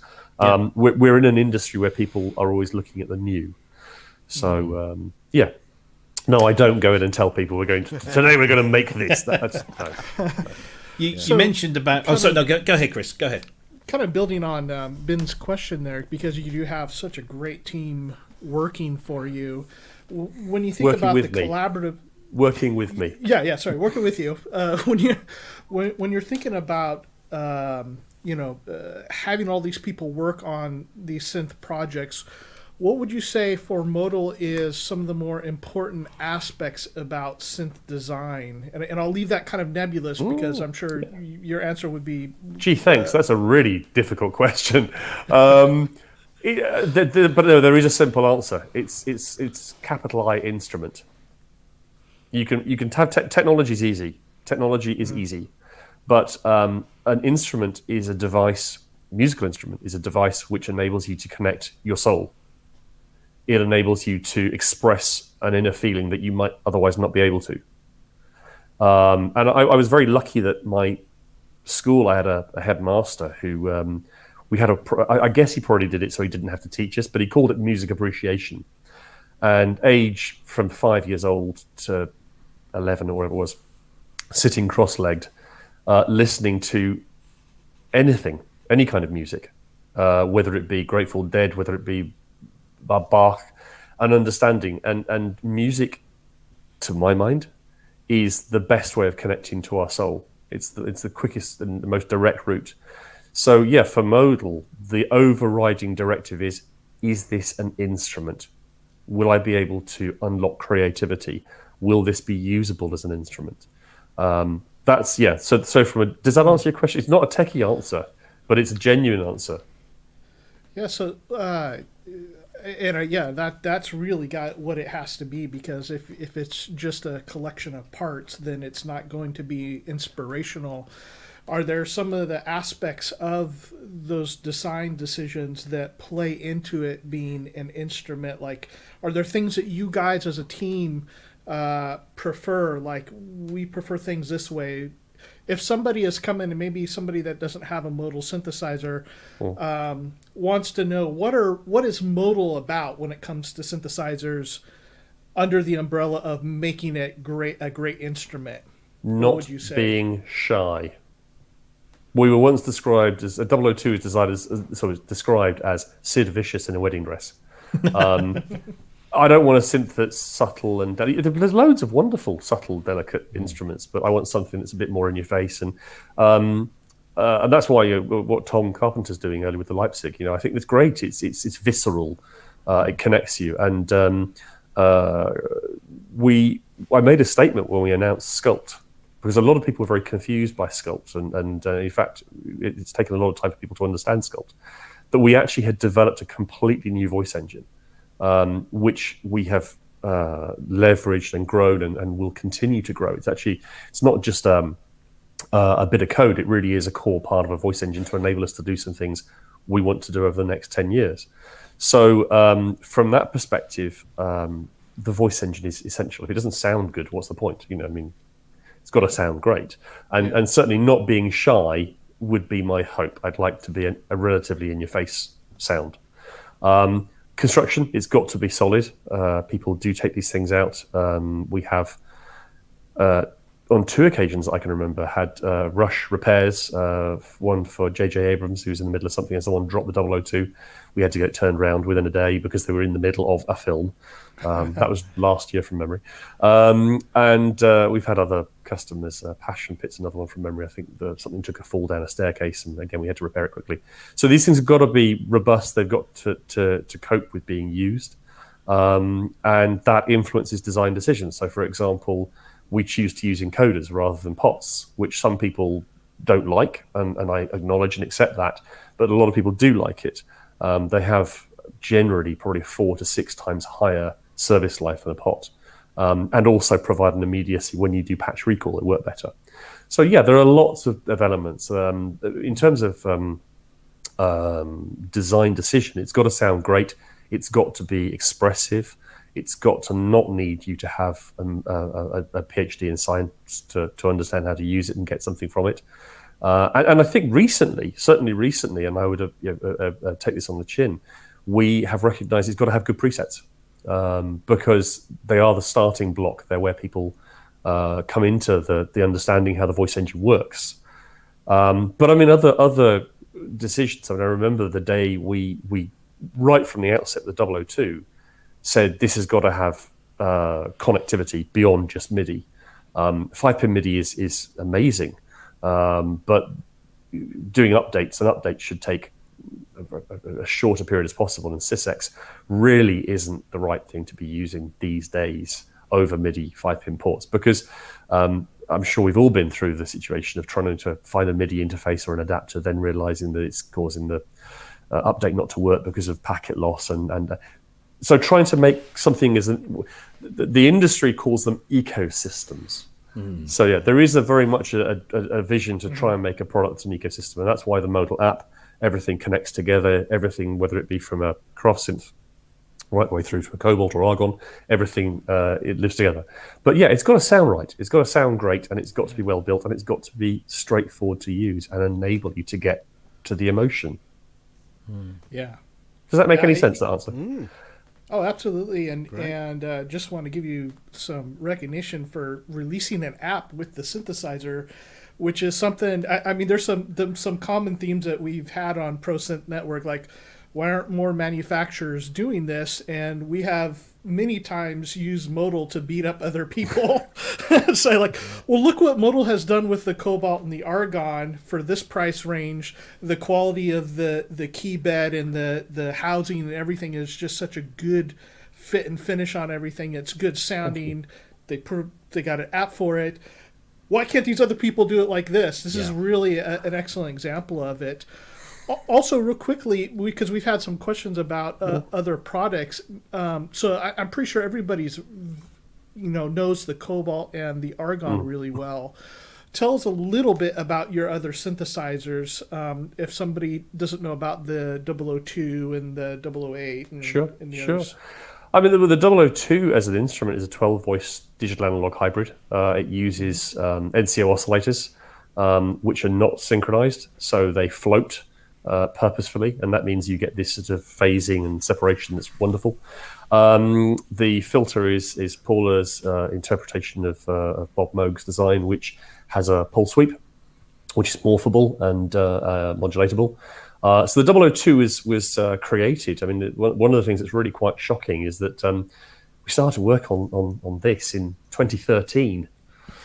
That's quite a while ago. And it uses 2013 technology. And so the core processor, for example, which is an Atmel 8091 G25 for anyone interested, running Linux core, has some processor limitations that we couldn't really conceive have been an issue 7 years ago, 8 years ago, because that was the state of the art then. Today, of course, you can buy faster, meaner chips. So, but the 002 has a sound. I'm told by other people, and I believe that, and one of the things I love about the 002. The 008, we were met along the way to the genuine story was that Paula was wanting to, or Paul as he was then, was wanting to just chat with other synth nerds, and he got bored with talking with me. So he went and created a little synth group in Bristol. And I don't think I'm breaching any NDAs when I say that I think there was a doctor there who had a Prophet 12, and there was somebody else there who didn't know what a synth was but wanted to learn. And then there was Paul, and there was George. And George said to Paul, I've just designed a polysynth. And Paul went, yeah, so have I just designed one. I'll show me yours if you show me mine, kind of thing. And it was that's genuinely how it happened. And Paul, George had designed a really clever voice engine in 008s. I mean, that unit there is serial number 1. I haven't tuned that for about 6 months, maybe, for an analog polysynth. That's just unheard of. And unfortunately couldn't get the audio working through my Prism, but it's a clever piece of kit. And we were able to wrap everything we developed for the 002 around it. So the UI, the patch storage, which is a database-based system, the updating system, the manufacturing, the power, all of this are wrapped around it to make 008 very quickly. And then 001 came along because we had a lot of people who wanted a smaller, cheaper package. And 001, sadly, people didn't. It's really funny now. They sell very quickly when they do come up. But when we launched it, people couldn't quite get their head around it. And we then, again, along the way, met a really lovely guy, Matt Jackson. If you're out there, Matt, I hope you're well and having fun. Matt had designed a really cool little synth, which he called the Craft Synth, which was a monosynth, but it was in a very big metal case and was very expensive. So I said to him, look, it's not viable to sell this. And to his utter credit, went away and came back with what you now wouldn't recall the Craft Synth 1. And we did the production engineering on that, and that's really the origins of the Modal app, knowing we wanted to take the original editor. 002 and 008 are, I think, quite unique in that you don't need an app. All you need is a web browser. So when you connect your 002 or 008 or 001 to your network, it then picks up a DHCP IP address as any other piece of computer kit would do. You browse with your web browser to that address, and you have the full editor. It's all there. So that's something. Yeah, it's something that again people now are identifying and saying actually that's quite a unique way of doing it. But yeah, the concept of an integrated app, I've got to be honest, comes back to the PPG for me. You could buy a PPG Wave 2.0 or 2.2 or 2.3, and then you could add an EVU for more voices, and you could add a waveterm for more editing, and you could add a PRK. And I've always loved that concept, and that's why we show the photo with the Argon and Cobalt with the iPad sitting on top of the X, because it was always this idea of, right, I can have and you do use the instrument. It doesn't replace, it augments, because you can visually quickly see on a bigger screen, and you can, especially if you're using the sequencer or the animator, you can very quickly work out what's going on. And so that's very core to us. In terms of other instruments, from Cryss Synthient, we developed a thing called the Sculpt, which is the little white, there's a white and a black one there, which I love those instruments. I spend quite a lot of time on a plane, and I get really bored. I don't play computer games. So I love the fact that you can sit with this little battery-powered 6 AA batteries, and it'll last for about 12, 14 hours, so long enough to go to the West Coast or sure to Asia. And it's a 4-voice polysynth, which is a proper polysynth. It's not paraphonic, it's a polysynth, with a real-time sequencer, which we call a scratch pad. It's a musical scratch pad. You can put quantizer on the input if you want to. And you can polychain them. We have a wonderful customer who has a great rig of 4 of these that he has banded together, and he polychains them to make a 16-voice polysynth. And we developed what we referred to as advanced polychaining some time ago. And for anyone, Ben, you mentioned you've got a couple of monosynths. For anyone who's tried to polychain monosynths using traditional MIDI techniques, you end up in a situation where that one doesn't have the same patch as that one, and this one's doing something different. Whereas where we implement polychain, and in fact this is across with all the products now, you simply just tell the end device it's a drone, and whenever you load or change anything on the master, it just applies across all of them. So that was developed for the Sculpt, and then the Cryss Synth 2, we wanted to really take the whole wavetable thing and do some really crazy stuff, and the Cryss Synth 2 gave us the platform to do that. And Sculpt and Cryss Synth were the foundations for what became Argon, which really was a synth that I've always wanted to own. It's especially if anyone has an Argon, please do go and download the Digital Obsession sound pack, which the guys put together. Absolutely superb. I grew up listening to Tangerine Dream, Logos, and Poland, which are 2 of my favourite albums. And there's an awful lot of sound content in there that Argon can produce that may or may not have been influenced by that genre. So, and then obviously we came to Cobalt, which we launched. Cobalt was, again, something we had been developing in parallel at the same time. We really... They have completely different characteristics, and they feel totally different. They're not the same instrument. We put them in the same housing because we'd spent a lot of money making this very expensive, robust housing. And also, when you've bought one, you know the workflow for the other. Genuinely, I mean, it is actually very straightforward to go between them. And your brain does remember the differences in the voice engine, and it picks it up very quickly. And we're able to get to the price point because we've got scale of economy, because we're making for 2 products rather than for 1. It's what we call platform engineering. So if you buy a VW Golf, you're actually driving a Skoda. You're also driving an Audi, the common platform engineering, which we've tried to bring into what we do. So I hope that's a brief potted history of Modal. Where we're going. Yeah. But we've got I think John was probably referring to something we'll announce later on this year. We hopefully will be announcing 2 things this year. Oh, 3 things. Sorry, 3. That was a question in the chat room. What's coming down the line in 2021? I guess in light of what you've said about Chipgate and all these other issues. Yeah, Chipgate's a really unfunny game. Trust me, it's just not fun. But we have some. We've learned some lessons, and we know how to do a few things. And so, I think also Modal has actually been quite a distributed company. In fact, we have our first employee in America, James, who joined us, and we have a way of working. And our head of marketing is based in Amsterdam. We have a way of working which enables us to work remotely. We've been doing this for a couple of years now, and with the pandemic dropping on us, we can't just get together and sit and develop things. We've had to work out new ways of doing stuff. But actually, we've managed to thrive underneath it. I think we're very lucky because we've been doing this for a couple of years before the pandemic, and so it wasn't really a surprise. And you become quite disciplined in making sure everyone has the same version of whatever they're working on. And but yeah, no, we have very much been working on some very cool new things. One of which I'm extremely excited about. And no, I'm not going to tell you anything about it. But there's a reason for that, which is I hate vaporware. I really personally hate announcing something and it ships 2 years later. I mean, sorry, that's just not. No, we like to announce it and it's coming within a week or a month or whatever. Well, that's and that is to your credit. That's what you've done certainly with the last couple of synths. And I love Cobalt. I think it's great. Thank you. Thank you for your kind review. It's really very appreciated. No, I mean, just something. Sorry, just if I can. The guys who aren't seen. So the guy who develops the voice engine integration, the guy who develops the core DSP code, the guy who's written the manual.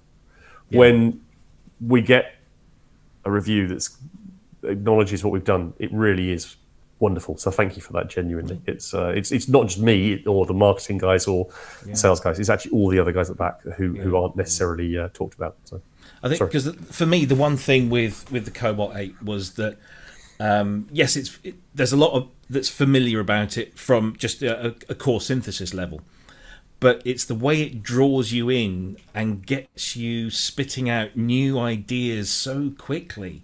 I'm lazy. I'm really lazy. So I need something that's gratifying quite instantly, and this is. It really is. The algorithm engine.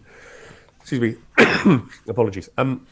The algorithm engine was very consciously developed that way so that you can get very quick things. Things like the phase shift filter, again, they're all the phase shift. They're all things that you can do with modular, but are very expensive to do polyphonically in modular. And yes, it's a DSP-based instrument. I'm not for 1 second claiming it's a VA. It's an analog. It is a VA. We call it an extended virtual analog. And what we mean by that is we've tried to produce macros or meta that enable you to then take things much more quickly. So rather than having to try and work out how to refine a ring mod, for example, that's already preset inside the algorithm. And so you can launch pad from that very quickly. Yeah. And that was a very conscious decision, and the genius, a couple of the guys in the team who really came up with some brilliant ideas for that. So thank you. But no, I mean, Cobalt's just a lot of fun, and when you put a Cobalt and an Argon together, they just play so nicely. Yeah, not the pitch, genuinely, but they really they do play very well. They were designed to complement each other. They are very different in character. But we don't please everyone. Not everyone likes what we do, and I respect and understand that. And that's the joy of making instruments. Some people prefer different things, but we do get some great comments and compliments. We're very grateful, and it really does make it all worthwhile when you find that. One of my favourite emails, and genuine, there was a charming man, because of GDPR, I can't mention his name, who sent us an email, and he'd written an entire album around his sculpt. And he called the album Modality, and it was damn good as well. It really was. That's the fun bit of the job, is waking up in the morning and someone's created this, and it takes you to some other place. One of the other things that I've appreciated too is that you get your synths out quickly after it's announced, but also, as we've seen with a lot of manufacturers and some very big manufacturers, if they're made in the U.S., it takes them a while before they get to Europe. If they're made in Europe, it takes a while to get here, and some quite large companies have problems with that. And yet Modal, is able to get synthesizers over here to Americans, and we're appreciative of that. That's very kind of you. It's no fun when those guys get to play them and we don't. We haven't always got it right. We have got it wrong a few times. We work in the United States through a couple of very good friends of mine, Tony Grahl and Mike Coakley, who they are Tony is an even bigger synth nerd than me. I mean, he's just amazing. His knowledge is superb.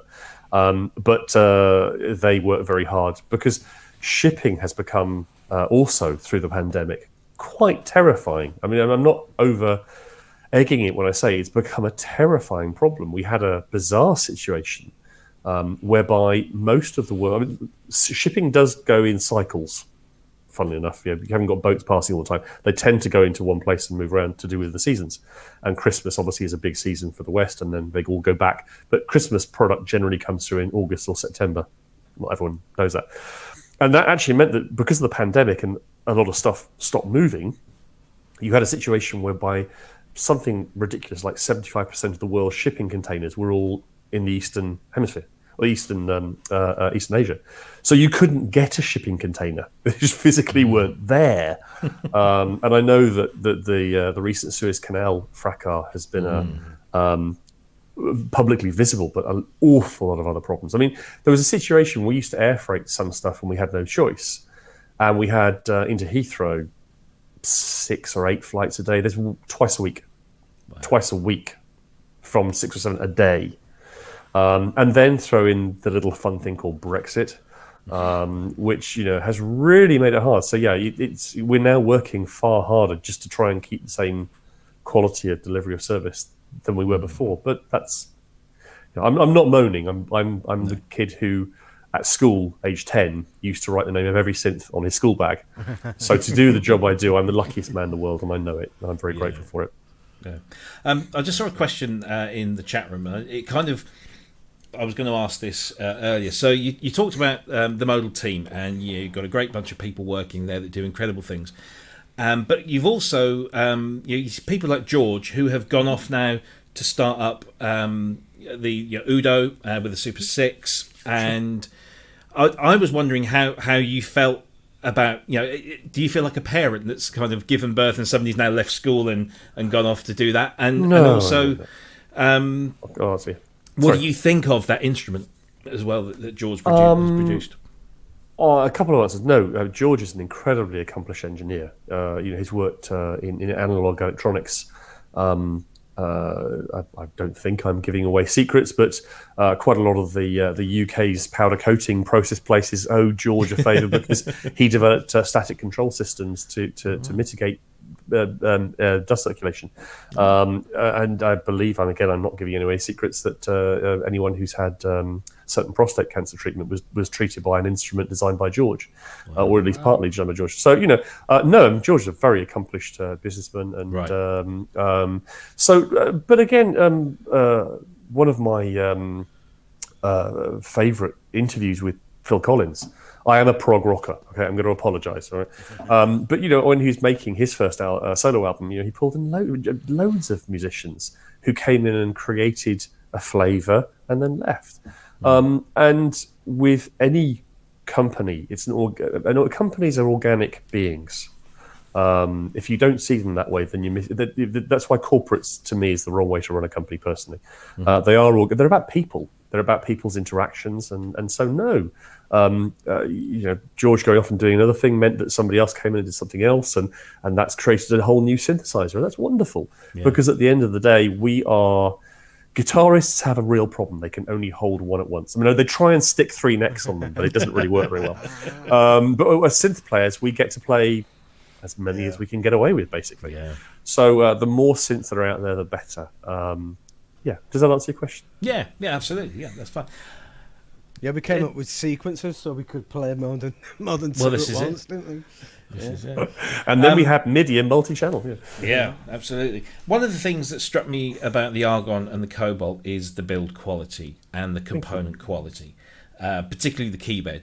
And one of the things we've discussed frequently on this show was that around the same time as Argon and Cobalt were coming out, other companies whose name we probably need not mention, we're coming out with 37-note keyboard versions of new synthesizers, and then 6 months down the line announcing 61-note versions. Where you guys came out with the 37-note, then a couple of weeks later we all kind of knew what was going to happen. Here's the 61, here's the desktop module.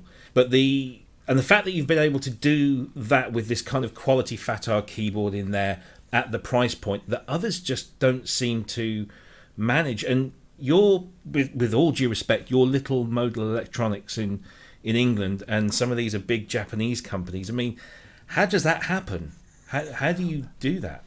That's a tricky one to answer. I think that if you're making a keyboard instrument, the first thing you touch is the keyboard, right? Yeah. And I think that, again, little known fact, there are probably only 6 manufacturers of keyboard mechanisms in the world. Yeah. You have Ringway in China, who used a lot in Nectar, for example, one of the world's biggest manufacturers of key mechanisms. They manufacture an awful lot of own brand products for people like Giffen Music and others. So, produce a very high volume. You've got Model, which of course have become ASM with the Hydrosynth, and VTech is another manufacturer still they're making. Beyond that, Korg make their own, and so the point I'm getting at is it's not like a silicon chip. I can't just decide, do I want to use Atmel or NXP, or I've got to use whatever I can get out there. Sure. And the Chinese, one of the things always makes me chuckle is that most people who criticize Chinese build quality have never actually been to a Chinese factory. The Chinese will make you whatever you like. It's just down to what you want to pay. And again, I grew up in a time where made in Japan was seen as a bit, but guess what? They produce some of the best cars and best watches and things. So I think that we're seeing more and more options, probably the best way of putting it, for keyboards come out. But the whole question about whether a key mech needs to go in a synth, I mean, that's something that echoes around the company a lot. We're in this unprecedented time where you can buy controllers from the Continuum, Roger Lin's Linstrument, Rody Seaboard. I personally love the K-Board Pro 4. I think it's a great piece of kit. So in terms of how we do it, by being very careful and having good partners. But yeah, it's when you find that your margin is suddenly eroded because shipping costs have gone up by 20 or 30 times, that kind of really can cause havoc. But we've changed the way we sell. I mean, when we started Modal, we sold through a handful of dealers around the world, and great guys. But most dealers will have their core close customers. So when they've sold to all of those, then your sales stop. And I did say his name was going to come back up again, didn't I? That very lovely, kindly, I can't believe I'm saying that. No, he's horrible. Kindly boss of mine when I was a kid at Future Music went on to have an amazing career. John Bickle worked at Korg for a long time. He was also at Harman, and then latterly at InMusic. And unbeknownst to me, John and I carried on living a few miles apart, and we met up for a beer back in, I think December 2017 or 2018. And John joined the company, and he's taught me more about selling in our industry. And one of the things that's very strange about our industry is people don't understand how old it is. Hans Thomann's parents started selling wind instruments and brass in 1953, was it? So we're in an industry that's actually got very, very, very well-established ways of working. And we didn't know those rules. We didn't know how to play them. Now we've learnt them. We've brought some... Also, another colleague's joined from Sennheiser, who's, again, 25, 30 years in the industry.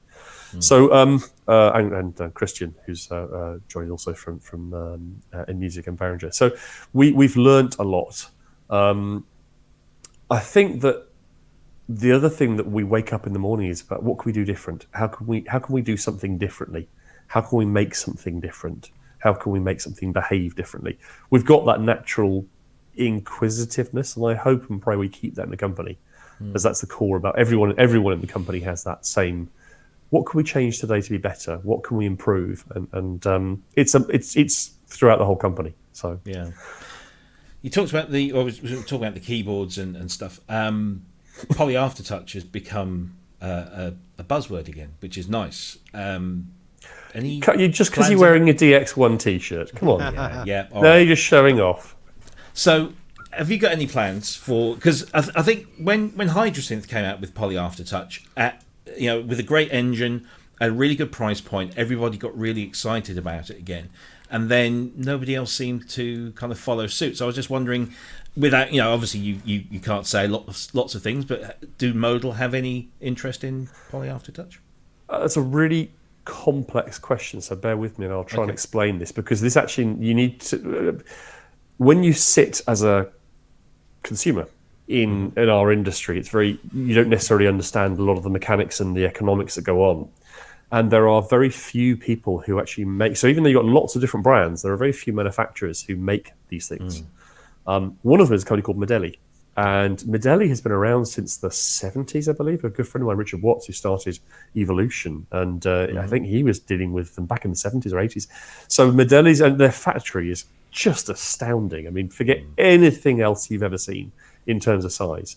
And they're very smart people. So Modal have previously, I mean, I can't mention other names, but just go look it up. They've been making for an awful lot of other synth brands out there for a very long time. And they decided to produce their own product. I mean, in fact, Modal had been, and these are a very well-known brand in Asia. They make a lot of Chinese market. And remember, there's an awful lot of punters in China. Yeah. So making product for your own market is a very wise move. So they've been doing that for a long time. And with ASM, they've got an amazing design team headed up with some very, very clever people based in Shanghai. And they went out and produced their product. But they had an advantage, which is that they were making key mechanisms. So that's the first thing to say, is that they had an opportunity. But if I can just maybe divert from that and look about the technology of Poly Aftertouch. Yamaha, the DX1 uses an optical-based mechanism, which is problematic. It's very costly, very, very, very costly. It's also problematic because any kind of dust kind of ruins the behavior. And so in terms of sensing pressure, there are limited ways you can do this. You can use things called strain gauges. That's what's inside your weighing scales that you sit on in the morning. You can use things like FSRs, which are technology behind a lot of drum pads. Mechanically, these things deform. That's the real issue. And whenever you have something where you apply a large amount, if you look at a drum, the best example is look at a drum skin, a drum head. And look at every single beat that's left a mark or an indent, and after a while you have to take it out and replace it. And the same thing goes with pressure sensors. And because of that, we have not yet felt comfortable with technologies which enable you to do that. Because those materials deform and their performance changes. And what that means is the response that you get one day might be different to the next day. So yeah, there's a reason we've decided we're not a keyboard manufacturer, we're way too small. And secondarily, the technology is problematic. There are some really interesting other technologies, touch keys, for example, have some really interesting technology, but it's very hard to commercialize. Keith McMillan, we very love those guys and love what they make, and they produce some really great things, but that Cable Pro 4 is $700, I think, from memory. So to put that inside a synth, suddenly. So, and the other thing to bear in mind in every synthesizer, every dollar you spend, or every 20 cents, actually adds $1 to the cost. Right. Because the VAT man takes some, then the distributor takes some, then the manufacturer takes some, and the dealer takes some. So in terms of technologies, it's complex, it's problematic. And there are an awful lot, as I mentioned earlier, there's a lot of other controllers out there. Personally, my playing's not good enough to make much from Poly Aftertouch. Yeah. But, it's very Marmite, isn't it? It's very Marmite. There's, people love it or people hate it, and there doesn't seem to be much in between. Anybody who I've spoken to at a personal level, I said, go try a Cable Pro 4. I think the pressure response on that and the MPE built in, and we have been behind MPE. We actually 002 had MPE. I think it's the first hardware synthesizer to support MPE before the standard was ratified, and everything supported the Craft synth can't support it because it's monophonic. It's MIDI polyphonic extension, but Sculpt supports MPE. So we're very, very keen on providing people with the ability to use the controllers they want to, and that's really the key thing. It's down to one person who may prefer a Hagen Continuum, may prefer a Lindstrument, may prefer a Studio Logic 88 note keyboard. I mean, that's what's beautiful about our industry. Poor guitar. I keep going about poor guitarists. All they can do is just lump of wood and. Yeah, when I get a hold of instruments, like instead of doing it this way, like everybody does, I always kind of want to go like this. I kind of It is such a guitarist instrument, and it's beautiful for it. Whereas other MP controllers are different. No, I think aren't we in an amazing time? Yeah. I mean, I'm going to come back to being that 13-year-old kid carrying my Roland SH3A around. Today we can buy, whether it's apps running on an iPad, whether it's and of course I'm guessing that our collective interest is in hardware. The choice of hardware is just unprecedented, and the price range, what you can buy for a couple hundred quid. So it's a really fascinating time to be doing what we're doing.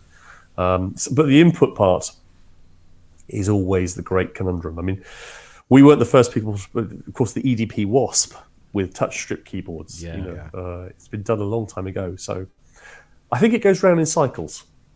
I think so.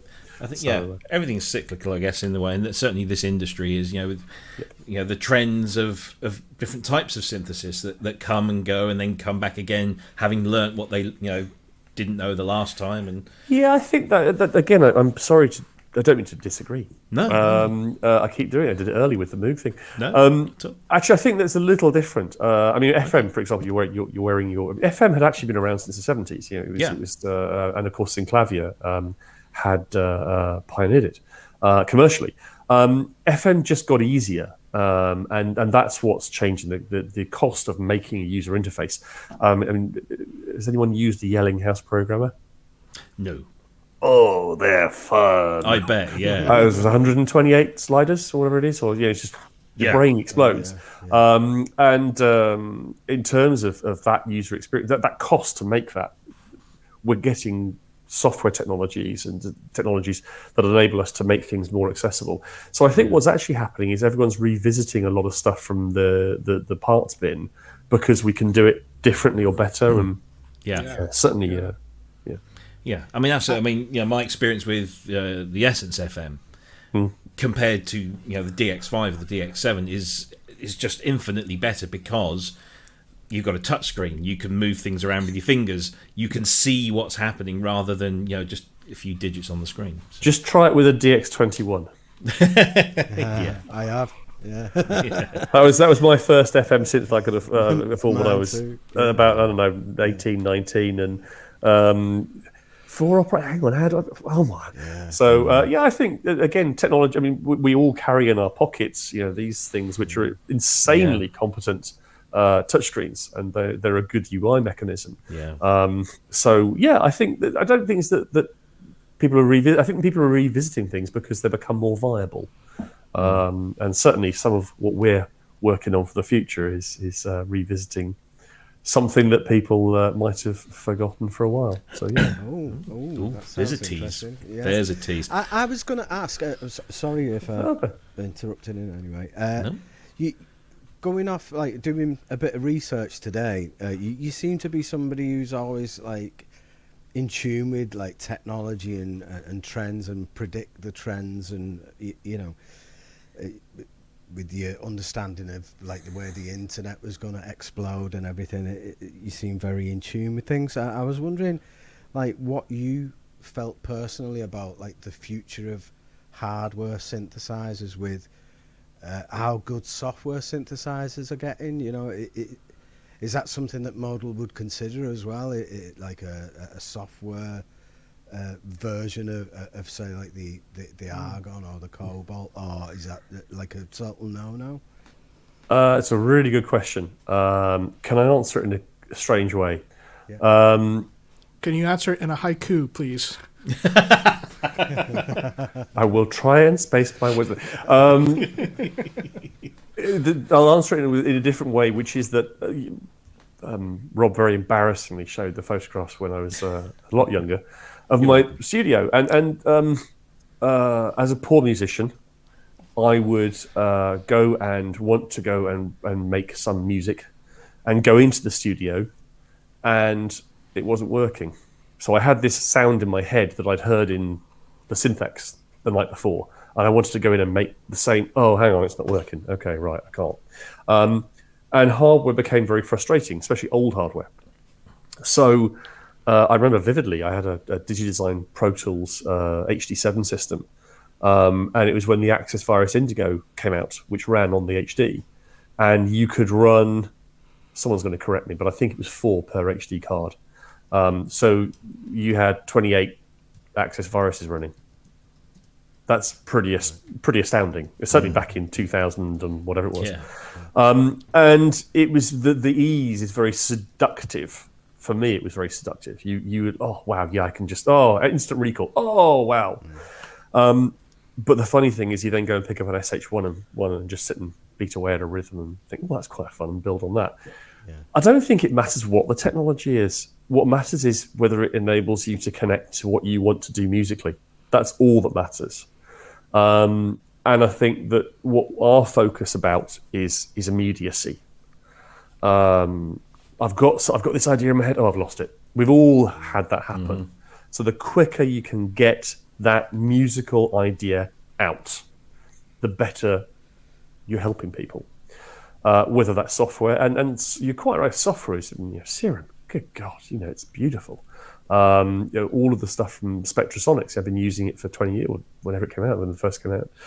It's stunning, and the great thing is that our desktops are getting, and our laptops are getting faster and faster. We can run more than one plugin.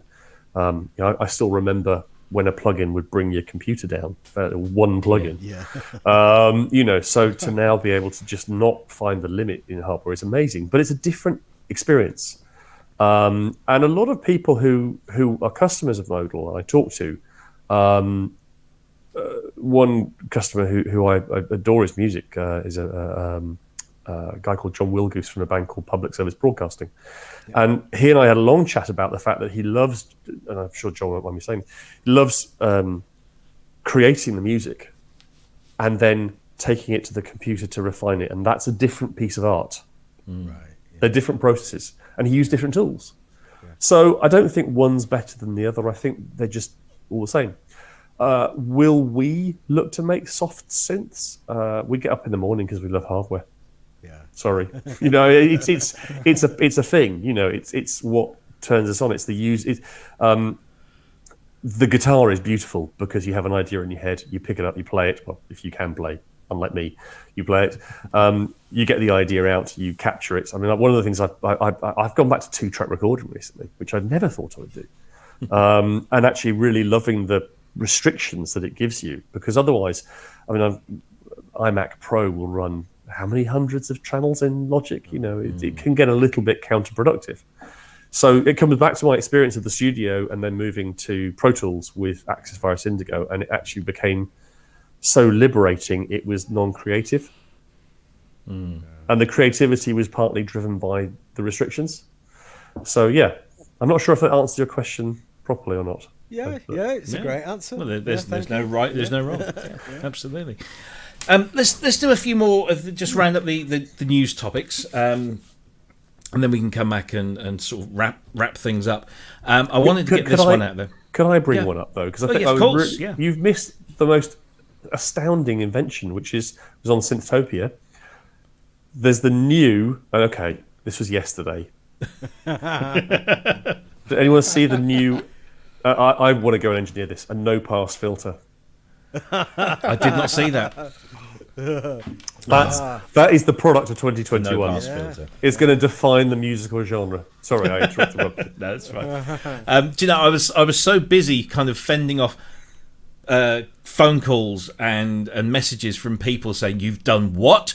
When they looked at our April Fool's joke, that I kind of ignored. Ty Unwin's was absolutely I mean, Ty, that was Ty. That in a one-liner, it was absolutely spot on. But I actually had people phone me up, and it was like, "Have you got something to tell me?" And I'm like, "I don't know. Have I?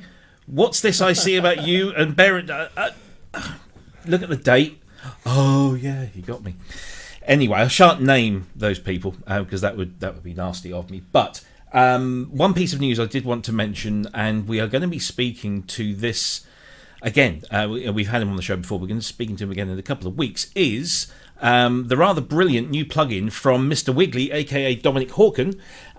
This is the first in a line of plugins that Dominic is planning on. This is the very first one called the Incinerator, which we spoke about it with Dom on the show before. But basically, one of the things that he's done is take an old garden incinerator, which just like a metal bin with a hole in the top, and he puts a speaker in it or on it, and just then records that output and mixes that in with the instrument that's playing through it. And this replicates that, and it does it brilliantly, and it is fantastic. And we were really, really lucky here to be able to beta test this over the last few weeks, and we've been having great fun with it. And it's a measly $19.99. And I was just trying to find. There should be a demo up here, but I can't find where I've put the link. But we'll talk about this in great depth with Dominic in a couple of weeks' time. But I just wanted to get the guys' input on this. Cryss and Ben, who along with me have been sort of mangling all sorts of wonderful things with this. Cryss, what are your thoughts on Incinerator? Yeah, it's a fantastic plugin. It's fun and it's inexpensive. And Dominic's videos really are great in showing you like how to quickly get going with it. I mean, the interface is very intuitive, but what it can do for electronic sounds is wonderful. And so when they sent it over to us, I went about to try to abuse it and poke at it and do everything you're probably not supposed to do with it. And I had some really great results with it. And so, first of all, it sounds fantastic on drums. Like, to me, that is the greatest thing that you can do is you take some drums and put it into it. I have, it's in the closet right now, this little, that old realistic concert mate that I borrowed, and it's got the flattest, crappiest drums. And so that was one of the challenges I did is I recorded that into my computer, like, well, let's see what Incinerator can do to this, and it just did wonders to it. But then, of course, my interest, like, how can I mingle this? What can I mingle with this? And so I used it with guitar, doing some stuff with the guitar for it. So using some like distortion plugins or saturators, and then running it into its different modes on Incinerator, and to kind of carve out different EQ spectrums for a guitar to sit in, and then to kind of a lot like what Brian May or Tom Schultz would do when creating their guitar harmonies. So yeah, it's been a great plugin, and really like the kind of flat design on it. Like a lot of my favorite plugins have that, very simple and colorful too.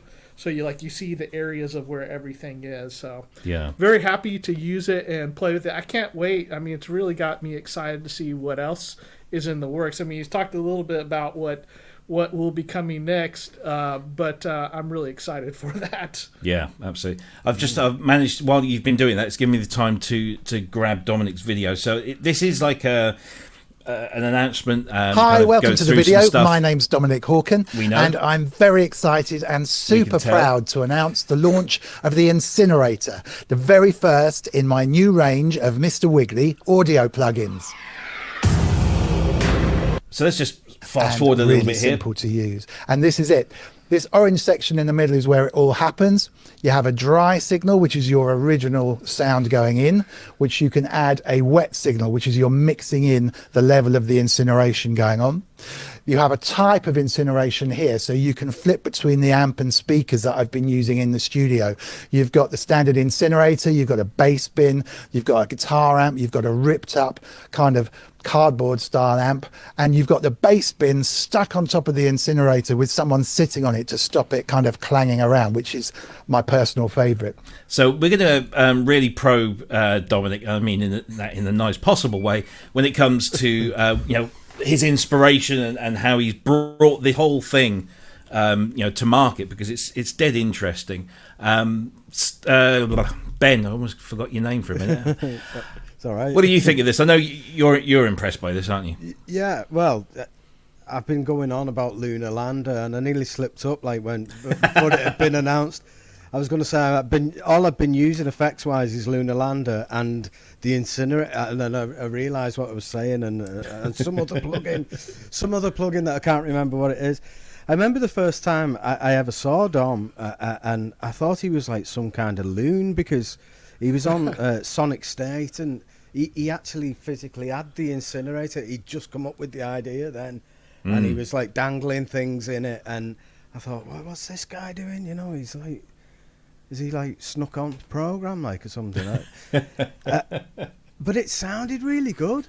Yeah. And then to like turn that into the software, which it is like it adds character to loads of stuff. You can use it like in an extreme way to really mangle the sound like we have been doing, but you can just use it to add a bit of character, and it's a great little plugin. It's only 20 quid.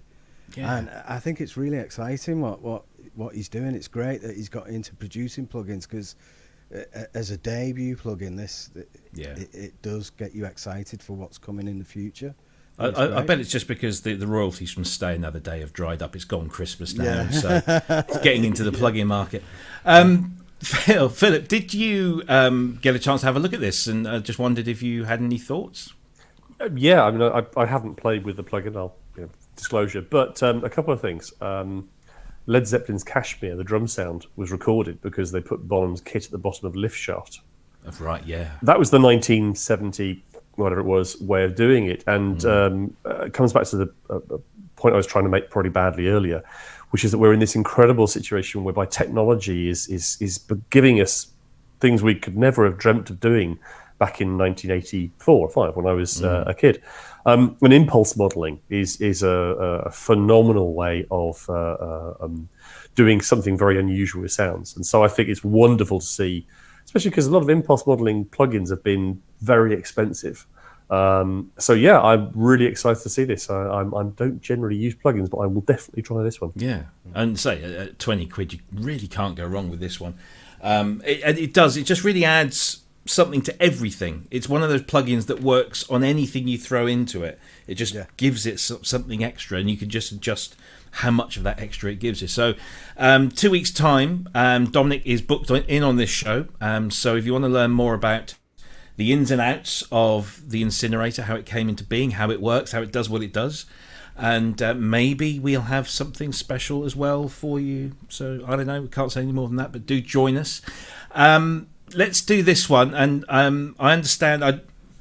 Whenever we bring a topic up that contains this company, some people like to talk about it, some people like to refrain from talking about it. So, Philip, if you would like, whatever you want to do, it's entirely up to you.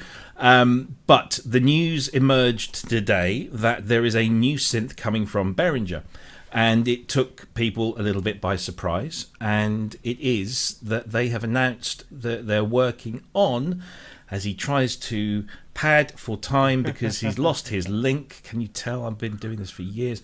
There it is. There you go. That's it. That's the one. I hope this is the one. Is this?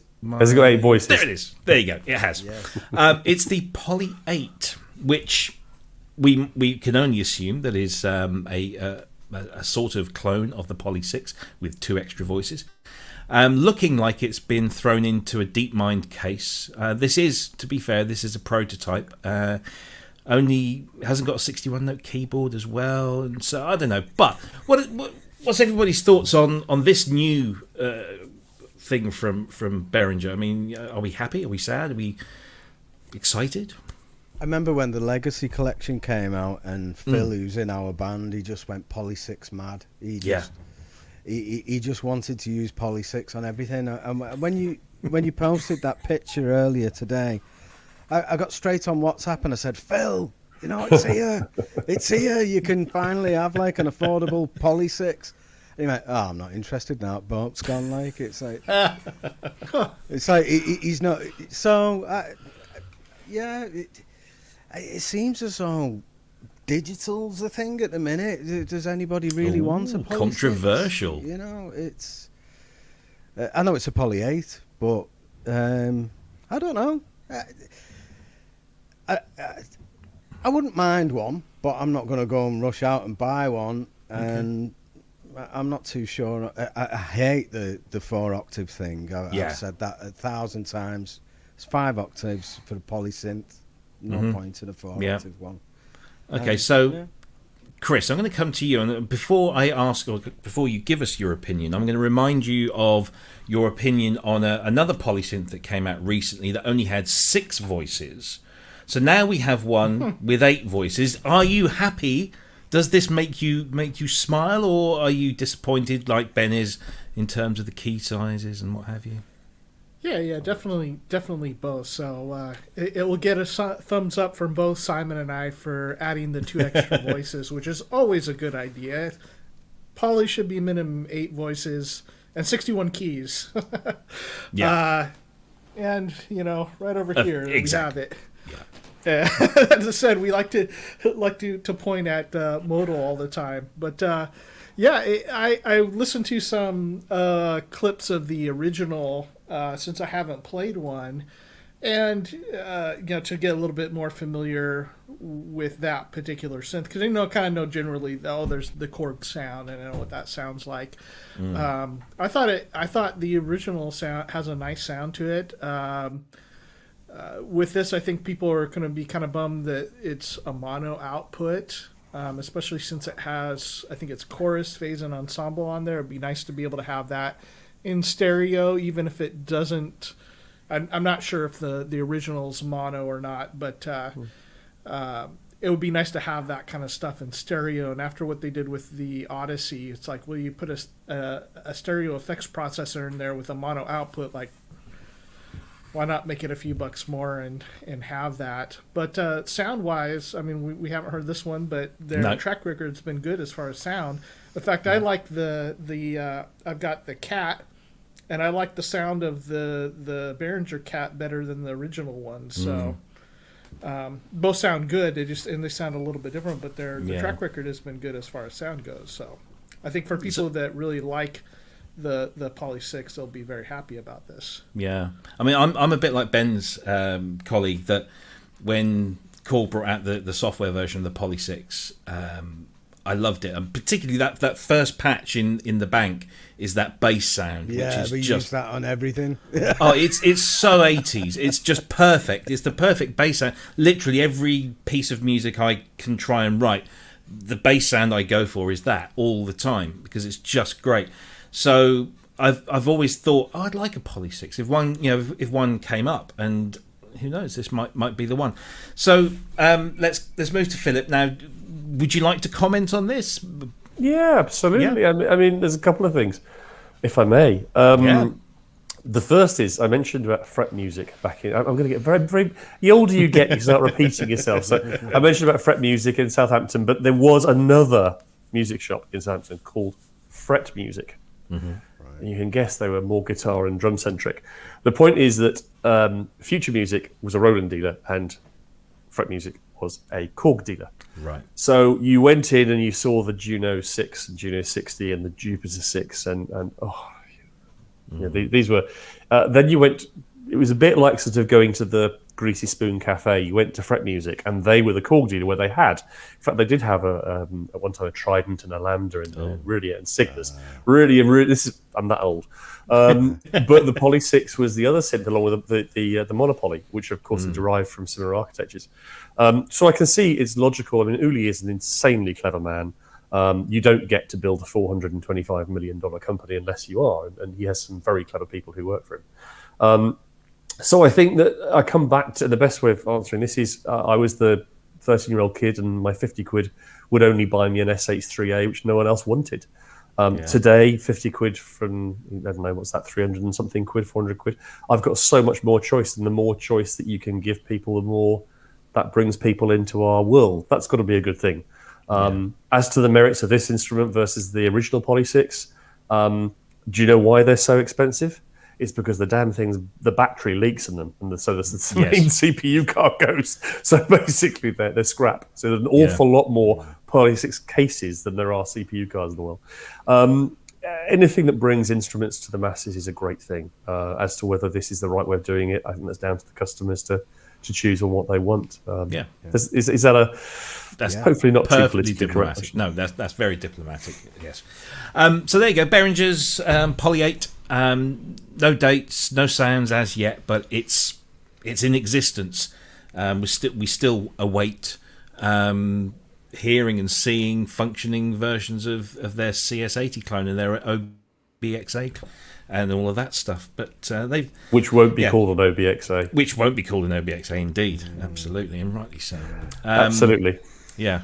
Yeah. So there's just a couple of other small news things that we'll just squeeze in because otherwise they start backing up in the queue. So this one was an unusual yet fun one to see. It's the SOMA Laboratory Cosmos, which has been described by many as kind of Frippertronics in a box, which I'm sure most people know what Frippertronics was or is. Nothing wrong with that. Nothing at all, no. And so the Cosmos Drifting Memory Station is just this fantastic kind of little box that it looks like a guitar pedal, but I'm sure it will sit quite nicely on most people's desks. But it just kind of gives you that kind of Frippertronics looping, merging, washy. How do you describe Frippertronics in English that's like words? That's like a looper on acid, that isn't it? It is, yeah. I was going to use the A word, and I wasn't sure if I should do. But Yeah. basically, you can't really explain it properly. Yeah, Yeah. I mean, there are some demos. Let's see if we the can- vocal demo is particularly incredible. Yeah, let's that's see. really, really impressive. Is that on its own? I There think it it's is. the Here we last go. one, isn't it? Yeah. That one. Yeah. Let's see. Please tell me you can hear this, because I often get the volume. Yeah. You're hearing that, yeah? Okay, let's see. So, some bells going in there, and of course that's still kind of going in the background. Let's skip forward a little bit, shall we, to when she starts using her voice.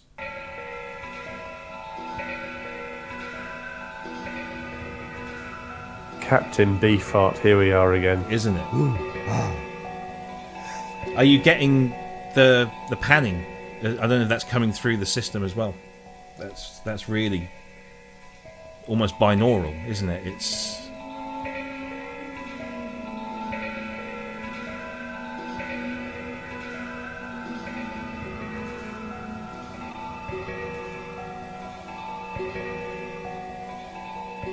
we could sit here for hours watching that, I'm sure. Let's not, because we haven't got enough time. But what a fantastic little thing that is from the company that also brought you things like the Lyra 8 and other fantastic products. Philip, you seem to be quite impressed with this.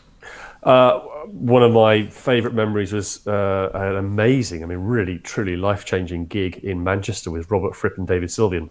Oh, wow. And I've been a fan of Frippertronics ever since. And I think that anything that pushes the musical envelope, like as this does, is wonderful. And a great company producing really fresh, exciting, fun things. And it's great that it's not just being shown as a guitar product. Obviously, for guitar, it's going to be incredible, and the guitar demos are amazing. Yeah. People should check them out. But for the vocal and for percussion, wonderful. More of that, please. Lots more of that. Absolutely. Talking guitars, let's go to our resident string plucker over in California. Cryss, what do you make of this one? Yeah, loopers have been a really big deal for a long time in the guitar world. And I remember back in the day, I think it was a Jam Man was a really huge thing for guitarists, and especially ambient guitarists. And so there's so much of that now. Everybody, Roland and everybody else, makes loopers. So I thought this was something that was actually interesting, that brought something that's a little bit different to the table, since it's not just it's a lot like talking about just a pure digital delay, and then talking about what a tape delay sounds like, or an analog delay with modulation sounds like. There's something that this does to the signal that just makes it very pleasing. So it'll be kind of interesting to see what people do with this, and I'm sure guitarists at least are going to go nuts over it. And it's nice to hear synthesists talk about a guitarist like Robert Fripp. What was it that you say, Robbie? It warms the cockles of my heart. Indeed. Yes. Ben. Yeah, again, well, like half of Fripp's guitar lines I thought were synth lines, you know, at first, like it was. So we're allowed to respect the man without liking guitars. Wise words, sage words. But I don't think it's for me, but I think it's an amazing thing. It sounds great, like Cryss said. It's got a lovely tone to it. But I was really like getting into all the demos. I watched them all, but when there was like a tutorial part where they were explaining all the controls, and when they brought that drive thing in on the sound, it just went into a whole new territory for me. That was like, wow, that is a really good mangler. You know, that's really destroying the sound in a good way. And it's got a really nice tone to it, and I'm just not much of a hardware effect person, you know. It's another layer of faffing that I don't really need, but it's great. It sounds amazing. Faffatronics. Yeah, Faffatronics. Yeah. It retails for €480. I don't know if that's a good price or about, because I thought it was going to be more expensive than that. But I've heard some people say that that's quite an expensive guitar pedal. But you know, we've spoken about guitar pedals in the £500 bracket, but this one is quite a special one, really, isn't it? Yeah. You get. I mean, these guys are a small group of very talented guys and girls who are creating something really innovative and unique, and that can never be. I mean, you can't compare it to the price of an Amazon guitar pedal for 32 or whatever it is quid. You just can't do it because it's different. It has a different level of innovation and different level of art. Does that mean it's any less valid because it's 400 quid? You know, I just think it's great that people are doing stuff. That's the crucial thing. But it's got to be cheaper than Robert Fripp's guitar rig. Yes, indeed. Do you think we'll see a spate of kind of new doorless jams featuring this kind of thing? There is some. I mean, the Boss RC505. You know, it's really clever. There's one of my favourite ones. Is a guy called Dr. Funk, who, if you haven't, just check out his YouTube channel. He's just mind blowing, and he uses a looper how a looper should be used. So yeah, I think I think people are rediscovering them. There's a liberation to it, and you don't sort of worry so much about quantization. It's more just getting in there. So yeah, isn't there a rapping Buddhist monk that uses one as well to create effect? And Matt Baxley, aka Mook Booksley, whose new album is out today. Go buy it; it's brilliant. He's a really avid 505 user and uses it really, really well. So yeah, just interesting to see if we'll see a spate of Cosmos kind of videos appearing all over the place. Last piece of news, probably the dullest piece of news, but it's always nice to see something new from these guys because they do make incredibly high quality keyboards, and this is the new Nord Piano 5. Which is coming in a brand new 73 key model as well as the 88, using their triple sensor keybed with grand weighted action. I guess this is the stage piano of choice for those that can afford one, but it also features their sample engine in there as well. Lots of advanced layering going on and split technology, 120 voice polyphony for people with 120 fingers. Loads of great stuff going on in there. Probably at a very high price, which I couldn't find because it's coming soon. But any thoughts on this? I mean, another red synthesizer or keyboard from Nord. I love it because it's red. I love it because it's got a nice 88 key keyboard, 88 key keyboard. I don't know if has it got one of them daft pitch bend things on it? Oh, the little wooden ones, they're fabulous. That's so Scandinavian. Yeah, I don't like them. I don't think it has, no, because it's they're a big piano. to control. Because it's a piano. It doesn't have that at all.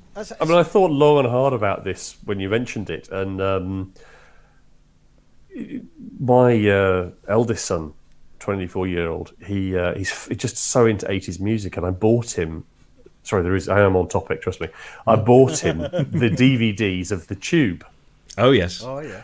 Because I mean, that to me was the program, and I remember saying to Tom Oberheim when I met him first that the reason I stayed up was to watch the tube just so I could see Simple Minds with OBXAs on stage. Oh, that was brilliant. That was kids today. I don't.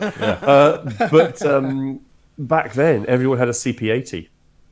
Yes. Remember with the bit, the back of the soundboard, and that was everyone had a CP80. These days, you cannot go to a gig and not see people with a Nord stage piano. That's true. And to take on Yamaha and do that's serious kahunas, and it's because it's a great quality product. Yeah. It will do brilliantly. The 120 voices, it's not for the fingers, it's the decay, darling. Yes, I know. Yes. But it will be a beautiful instrument. I still have somewhere my Nord Micro Modular, which is I think their first product. Yeah. And that was truly insane. Then you had the Modular, then you had the G2, and to look at where they are now, you've got to admire a company doing that. It's really amazing. Yeah. And they're not. I can't say it. They're not prolific, really, are they? I mean, they're not throwing out new stuff all the time. They just put out something good, when they've got it, and it's a classic. You know what you're getting with Nord, don't you? It's a Fatar keyboard as well, so it's part of what gives it its feel, and it's a wonderful company, superb products, and they've got a great history. So love it. But again, can you believe that 30, 40 years ago you had a Yamaha CP80? Period. Yeah. Now you have a Nord stage piano. Amazing. That's it. Yeah. I'd rather cart one of them around than. There is that. Yeah, the CP80 was I think about 40 kilos, 35 kilos. Yeah, something like that. It's just nuts. I remember when I was working for Steve at Hollow Sun, and he said I'm going to sample a CP73. So he bought one on eBay, and he knew they were heavy because I think when he roadied for Tony Banks for a short while, I think that Tony had one on stage, and that and the Mellotron had one.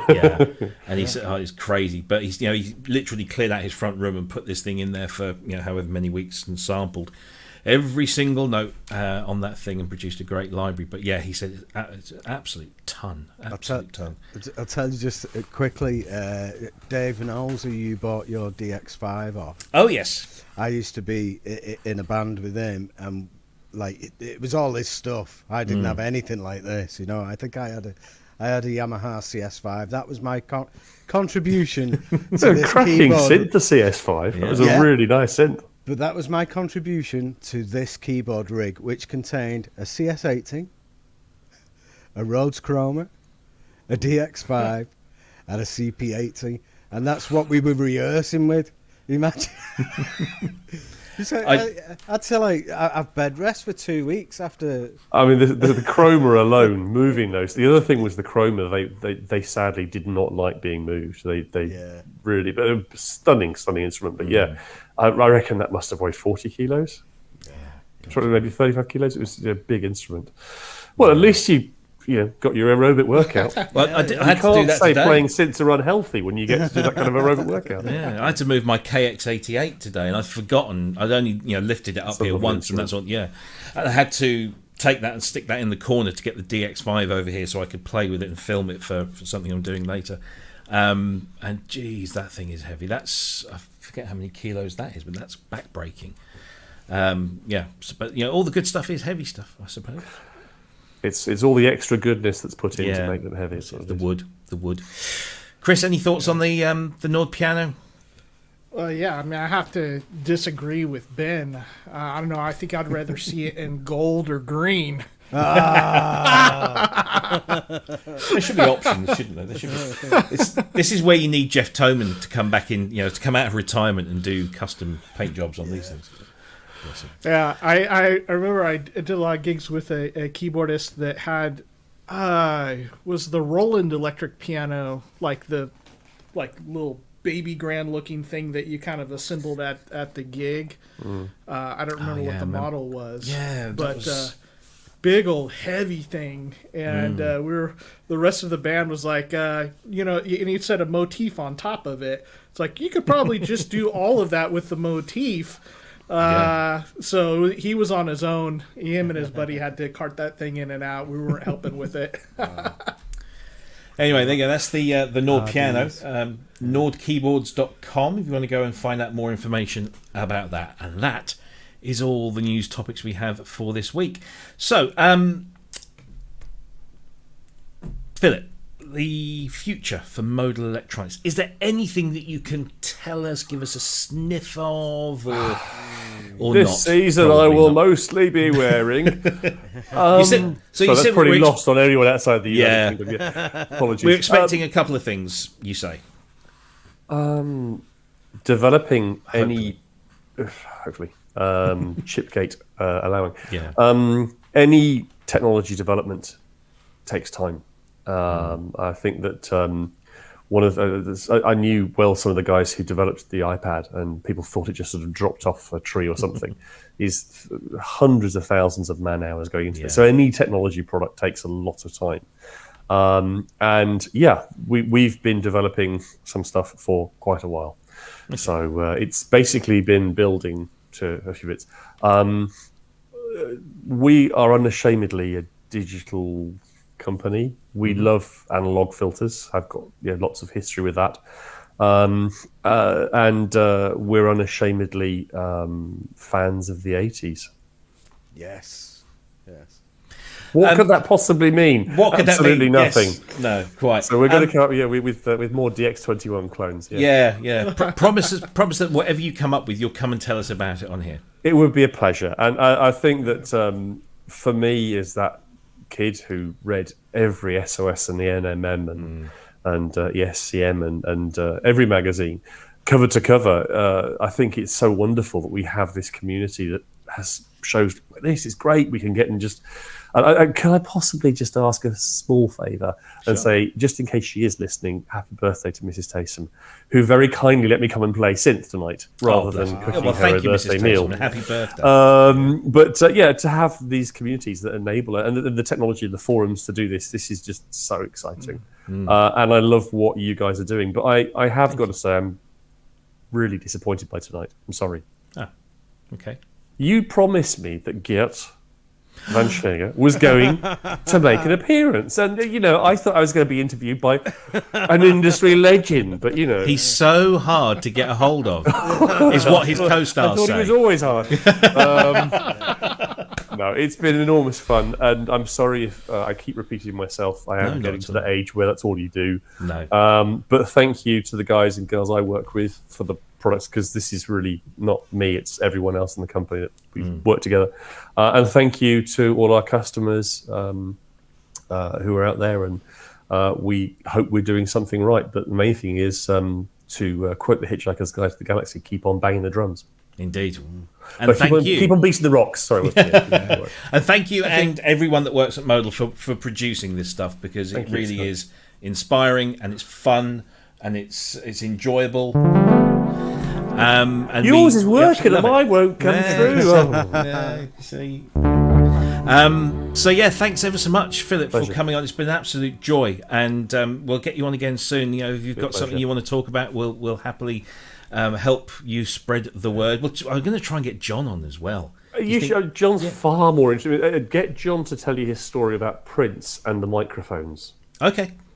Prince and the microphones. Let me just write that. And I'm talking about the Prince, the purple one, and microphones. He has a gorgeous story about that. No, he's an amazing guy. Yeah, no, he is. I know him from his days at what was now known as In Music, but we worked on the Fusion, and around which I love. time. The Iona Fusion. They were really nice instruments. Yeah. Still got mine, and there's still demand. I had to upload some sounds because there's still people asking for specific sounds that aren't available anymore. Presumably you know Dave Bryce then? That name rings a bell, yes. Dave was the project manager for the Andromeda A6, but also but it's Dave's birthday today, so just say happy birthday, Dave Bryce. It's a good time to have a birthday, yeah. Is it Dave Smith also? Today? His birthday? I think so. Oh, wow. Well, if it is, then it's 71. Something about this time of the year. Just count backwards 9 months. Anyway, so... Brilliant. Let's just say, before we say all our goodbyes, that we have another brilliant guest next week. The wonderful Lisa Belladonna will be with us next week. That's April the 9th. So from 7 p.m. British summertime, 2 p.m. Eastern Daylight and 11 a.m. Pacific Daylight. Come join us, and we'll be talking all things synthesis with Lisa Belladonna. Can't wait for that one. That's going to be a lot of fun. And then coming up the week after that is Dominic Hawken. So if you want to know more about Incinerator, how it works, how it came about, Dom has been on the show a number of times before. And then after that, we've got Matt Baxley, which again is another one I'm really looking forward to getting it like a proper musician, somebody who can really play. And I'm going to plug his album one more time. Moot Booksley on Bandcamp. It's MOOTBOOXLE with the little thing on the top. I can't remember what they call that. Bandcamp.com, and his new album came out today, and it's brilliant. It's really good, and you can buy his whole discography for $20. Today is also one of the Bandcamp Fridays. It is, yes. So go and Matt buy anything on Baxley Bandcamp and, today. Lisa Belladonna, you can go find their albums on there. Yeah, buy anything on Bandcamp today, and the artist gets 100%. I've got a track on Bandcamp. Wow. Go and buy that if you want to. You'll be the other person that bought one, apart from my mother. Didn't she ask for a refund? She did, yeah. You didn't give it to her, though. No. She thought she was buying something by Pavarotti. Yeah. And I would like to also just say, before we go, that thank you to everybody that played along with or just had fun with the April Fool that we did yesterday. It was a very last minute thing, as you can tell by the quality of the graphics, which I knocked up in like 5 minutes on PowerPoint. But we seemed to convince a lot of people that this was actually happening, and it wasn't. Thanks for everyone for taking it in the spirit with which it was intended, and having a bit of a giggle. And thanks to the phone calls as well, because that was quite amusing that I managed to convince somebody so much. Anything else from you guys before we say goodbye? I've discovered that you can get, I know you can get them bigger than this, but I made up that I've got a 256 gigabyte SD card, so I'm transferring all my Akai sounds across to that, and it's 256 gigabytes. They're making 1 terabyte now. There are 1 terabyte chips out there. Yeah. So that's amazing. You'll be seeing 4 terabytes coming in, because basically the irony is, have you tried buying an 8 gigabyte one? No. Probably. I needed to for a while ago, and I was literally trying to scour everywhere to buy them. But because basically the dies are getting so much more condensed now, we get down to 4 nanometer. Basically the cost is crashing. So this wasn't expensive at all. What did I buy the other day? Oh, this thing. I bought. Terrifying if you lose it, by the way. Truly terrifying if you lose that much. Yeah. So I bought this for my Essence FM, which is a 64 gigabyte USB, and it's the size of, it's less than the size of a postage stamp, and that was like £9 for 64 gig. Well, my first drive was like 230 meg. I know. If you read that wonderful article in SOS, they were saying about how the fact that the Paradise Series 3 Fairlight had a 535 megabyte drive. That was big. Yeah. And my son has learnt this is a dead gaming drive. His little Seagate, I think it is, 2 terabyte, failed with all his PlayStation games on. So he's now learning the lesson of failed hard drives. Well, that's where there is a huge seismic shift in as we get these enormously large volumes. When you lose them, you're really in trouble, and that's why people like online services, Dropbox, you're seeing huge growth in. But the danger is, we bought a 4 terabyte NVMe M2 SSD the other day, and you think it's this big, you think if you lose that, that's a lot of data. So well, my Time Machine drive decided to give up the ghost a few weeks ago, partially. So I followed the instructions. I copied all of the Time Machine data onto another drive, and then thought, actually, no, I'm going to buy a new drive. So I bought a new drive and then tried to copy it back. And because of the way that Time Machine works with hard links, this 2.5 terabytes worth of backup is now seen as like 10 or 20 terabytes, because it's basically replicating everything, and it's just some bizarre way of doing it. So I've basically had to scrap 2.5 years worth of Time Machine and I've started afresh with something new. And luckily, I think I've got everything backed up elsewhere. But it's a pain we all know, I'm sure. Anyway, Well, especially with 8-inch floppies. well, quite indeed. My favourite one was I worked in the first job, second job, and someone sent me an 8-inch floppy. Mm-hmm. Postman folded it in half. Truth. Couldn't get it through the letterbox. Oh dear. So how things change. Yes, quite. Don't miss that. I've got boxes full of them downstairs. I've acquired with the latest acquisition. I have no idea whether they work or not. But anyway, that's for another day. Thank you, gentlemen, one and all. Thank you for joining us, Philip. It's been an absolute honour and a pleasure. Love talking with you, and hopefully we'll do it again. And hopefully our paths will cross where we can actually spend time chatting face to face. September, we hope. Synthfest, maybe fingers Sheffield. crossed. We hope. You know, Yeah. it'd be nice to actually meet a human being, Yes. other than my family. Indeed. Yeah, I feel that totally. Cryss, thanks for coming on the show as per usual. Enjoy your Easter. You guys have today off, but you don't have Monday off. Is that right? You don't have Easter Monday as a day's holiday. I don't think so. I'm not sure though. Yeah, we do here in the UK. We go the whole hog, don't we? We go Friday and Monday. Yeah. I've got all of next week off. Yay. What's a day off? Yeah, all right, okay. Anything interesting, Cryss, Ben, lined up for the coming week? I'm off work for a week. Oh, yeah, of course. I'm off work for 2 weeks. Well, I'm off work from my day job, and I'm going to dedicate all the time to my band job. So I'm not really off. But I thought you said you banjo for a minute. I thought, well, he's taken up a stringed instrument after all. Deliverance comes to mind, didn't Yes, squeal piggy. it's the shirt, isn't it? Yeah. How about you, Cryss? Anything lined up for the coming week? Just the usual stuff. I'm going to keep plugging away at the 2600 and making patches and just whatever I can fit in. Excellent. Great. Well, if you want to follow us on social media, you can using the tag @ProSynth Network. It works across Twitter, Instagram, Facebook, YouTube. And of course, you can email us if you want to, info@prosynthnetwork.com. Thank you, everyone, for watching. Everyone in the chat room, I'd go through your names. We've had I believe we've had a record number of live views today, which is incredibly impressive, and that must be down to our special guest. So again, thank you. More than Geert. More than Geert, yep. Absolutely. So we'll have to maybe start a competition, a battle. Have a chat. Yeah. So anyway, we'll be back same time, same place next week. Of course, all our clocks are aligned now, so there's no reason to miss the show. And we will see you all very soon. Thank you for watching. Take the greatest of care. Stay safe and stay healthy. And we'll see you all next week. Ta-ta.